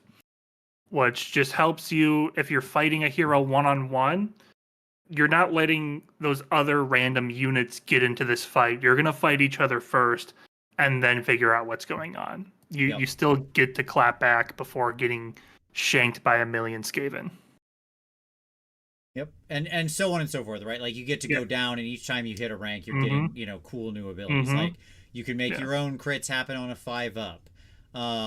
You can make it so anytime somebody misses they take a mortal damage, right? After the fight ability's been resolved. Not just on a 1, on a miss. Just like very cool stuff. So it lets you really craft the hero out there. Yeah. Paul, what do you think? Are you back with us? I am back. The other thing is when I look at these, I just think of, Holy Wars, Holy Havoc. Oh yeah. All 3 of us have been to, right? Like it's very much the same vein of like you get to make your narrative character in a relatively balanced way by making these interesting choices. And one of the things that a lot of board game reviews talk about is I want to have interesting choices. Right. Yeah. And what this book is just making an amazing amount of interesting choices. Yep. Everything from building up your army to playing the scenarios to just thinking about how to play the withdrawal in mroe itself. So yeah, so I love that there's so many different paths and so many different choices to make, and that you can switch between different paths with your character in the middle of the story itself if you decided that's where you're going down. So it's just awesome. Yep. So this is what a heroine looks like. Let's look at a non-heroine. And of course I picked the Path of the Behemoth because it's the monster one and it's cool. So like, again, the key with this is, remember, it's not just your heroes that walk this path. Your infantry units, your monsters, your war machines, all this stuff can do so. So this one's for the monsters. And like, so when it first takes it and it becomes aspiring, it either gets +1 health or battle damaged has no effect on it. Great. 2 very simple, effective bonuses. I like these kinds of things. That like are just easy. A lot of times with the unit ones, they're more straightforward than the hero ones, like in general, which you would expect. They're more like often just change a simple stat or give a simple ability or something like that, right? Like your next one is, you can reroll charge rolls, or you get a ward of 6 up, or you +1 to save, or crit 2 hits, or whatever, right? Just like very simple things you can write in that make the unit better at being a monster. I love this. I love that you can take your monster and actually like give it the rules it frankly should have had. There's so many monsters in the game that are just like super underwhelming, honestly. Now, what that means, what I love about Path to Glory and monsters, let me talk about this for a second. There's a lot of monsters in this game that are just, rules-wise, they are not written like a good monster. I don't know why they wrote the rules like they did. They're just bad. Okay? Charybdises and other things like that. They're just like, they're not scary. The average fighter should not be afraid of them. They are not scary creatures. They're pathetic. Okay? Now, the bright side of that is that because of that, the game had to move them down in points really, really far. Okay? Yeah. So they are actually cheap and pretty easy to recruit into your list. And what's neat is when you then have them walk one of these paths, which you can do more easily with that cheap monster because you can get it quicker, you actually end up in a place where you can turn that crappy monster into something pretty decent by layering on the path rules. So it has this like really wonderful sort of self-balancing element to it that I really like. You can turn those crappy monsters that hold, let's face it, special places in all of our hearts often, and turn them into something pretty good. Yep. So there you go. My spin on that is there is a path specific for beast units, and it's got a picture of a dog on it, which automatically puts it one of my favorites. And so like your beast units, it's your classic Griffhounds, your Ether Wings, the Raptorixes. It's the units that don't do anything, they don't mean much. They're usually like they go out and tag objectives. But now you're actually giving them flavor and giving them a little bit of personality to these units that would otherwise not do much of anything. So I love the idea of like, let's take your Stormcast Vanguard. Now they've got their favorite Griffhound unit that are running out there, and now those Griffhounds can crit auto wound. It's not anything super special, but they become man's best friend because now they're actually doing things more than just moving around and biting someone for 2 damage every other turn. Yep, absolutely. So, Amusing Parks asked a question of, is there a path that works for shooting units? There isn't one in 4.0 PTG as the attacking buffs are only in combat. The answer is still sort of, kind of. Like, realistically, probably what you're going to have is something like the Path of the Guardian, because that can work where it gives them +1 to hit, or like they can protect another hero next to them. They'll tend to be back maybe next to your utility heroes.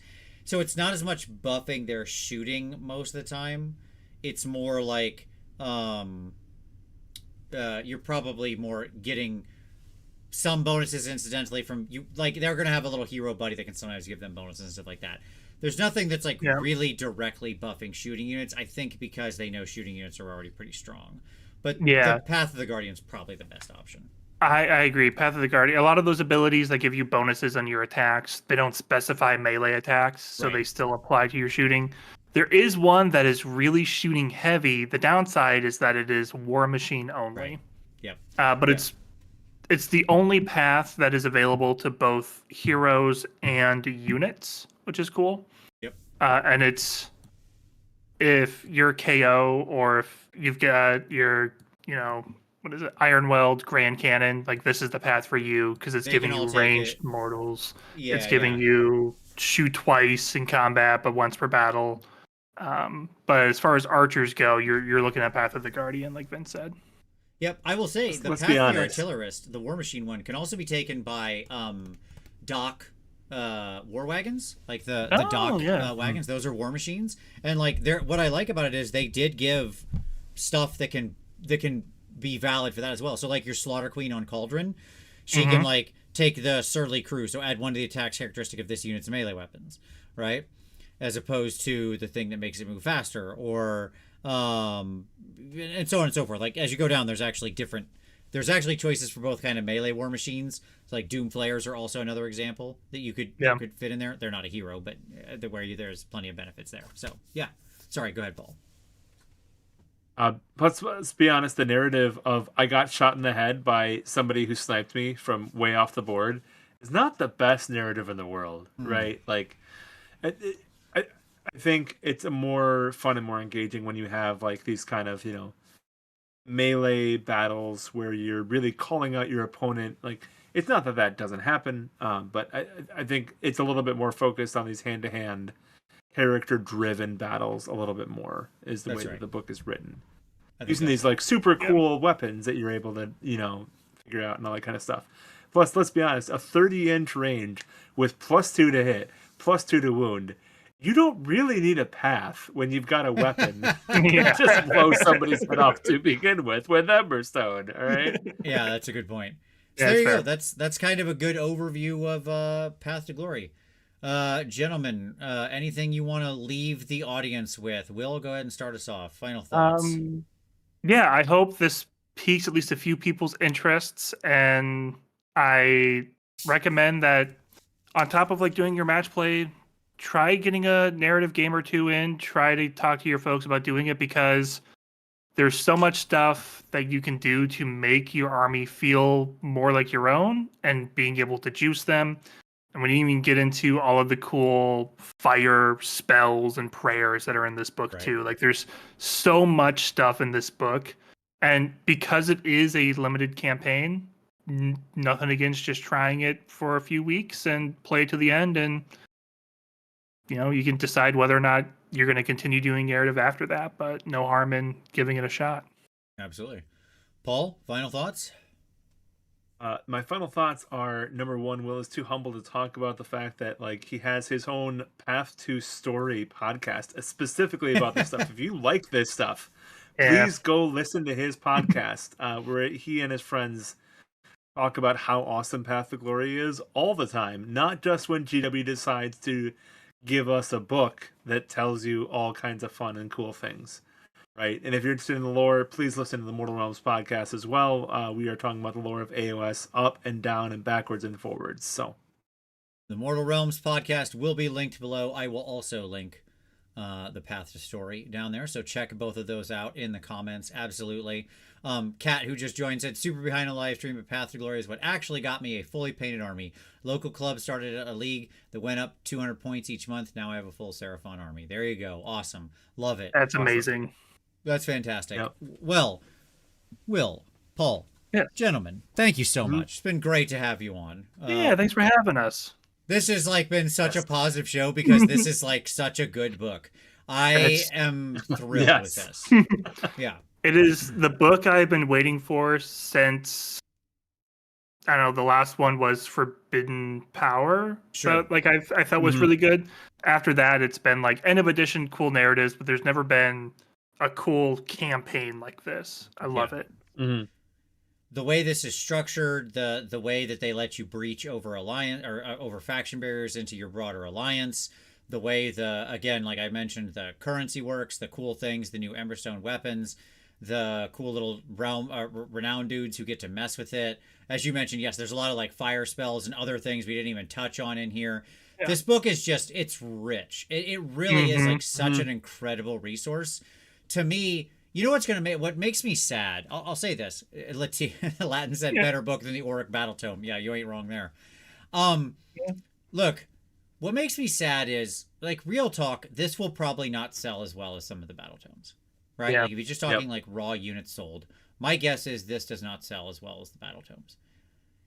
And the reality is, this is simply a better book. There's better design on display here. There's more creativity on display here. There's more availability for people to utilize the figs they want to utilize and tell the stories they want to tell here. There's more just like interesting narrative, more pulling you into the world and having you experience Age of Sigmar. So I do hope people give this a shot. I was like very excited to do this show because when they sent this along and I read it, I really wasn't expecting much. I'll be honest. Like I wasn't. Right. I was like, okay, this is because I the core one that was in the core rules just didn't wow me back over in any way. And then I opened this up and read it and I was like, oh, okay, we're actually doing some stuff here. So I was very excited to have both of you on and to talk about this. I hope you all are as well. These shows are always a little less watched. So hey, look, I know that happens. I don't care. I want to do them because it's fun and I like talking about this stuff. And so thank you to everybody who super chatted tonight and helps to support whenever there's less viewers. The shows aren't blah, blah, blah, blah, blah, money crap. Who cares? So thank you to everybody who did that, who commented, who chatted, who shared their stories. Hey, there you go. Amusing Park said, I'm in a 20-person Path to Glory League. Amazing. Holy crap. Oh, that is awesome. That's amazing. I love that so much. Yeah, Amusing Parks. All right. And so thank you to everybody who hit like, who subscribed, who doing all that stuff. We absolutely want to branch out and make sure we're covering all aspects of the game, not just boring old match play all the time. So thank you both for being here, for helping be our guides through the wonderful world of Path to Glory and the new Ravaged Coast. Thank you to everybody who super chatted, who did anything. If you want to continue to support the show, don't forget down below, you can find all those links, including for the Mortal Realms podcast and the Path to Story podcast, as well as the picks of the week earlier. But you can also find our affiliate links down there. They don't cost you anything extra. In fact, they save you money and help contribute to the show. Really appreciate it when people utilize those. There's, of course, the books that Uncle Adam and I like. If you like this kind of campaign play, you'll love the games that Uncle Adam and I write. It's great. We do the same sort of thing. And, of course, there's our Patreon down there as well. But, as I said, one final time, Will, Paul, thank you both very much. Really appreciate it. For all of you out there, thank you so much for watching this. It's been great having both of you on. And as always, we'll see you next Wednesday.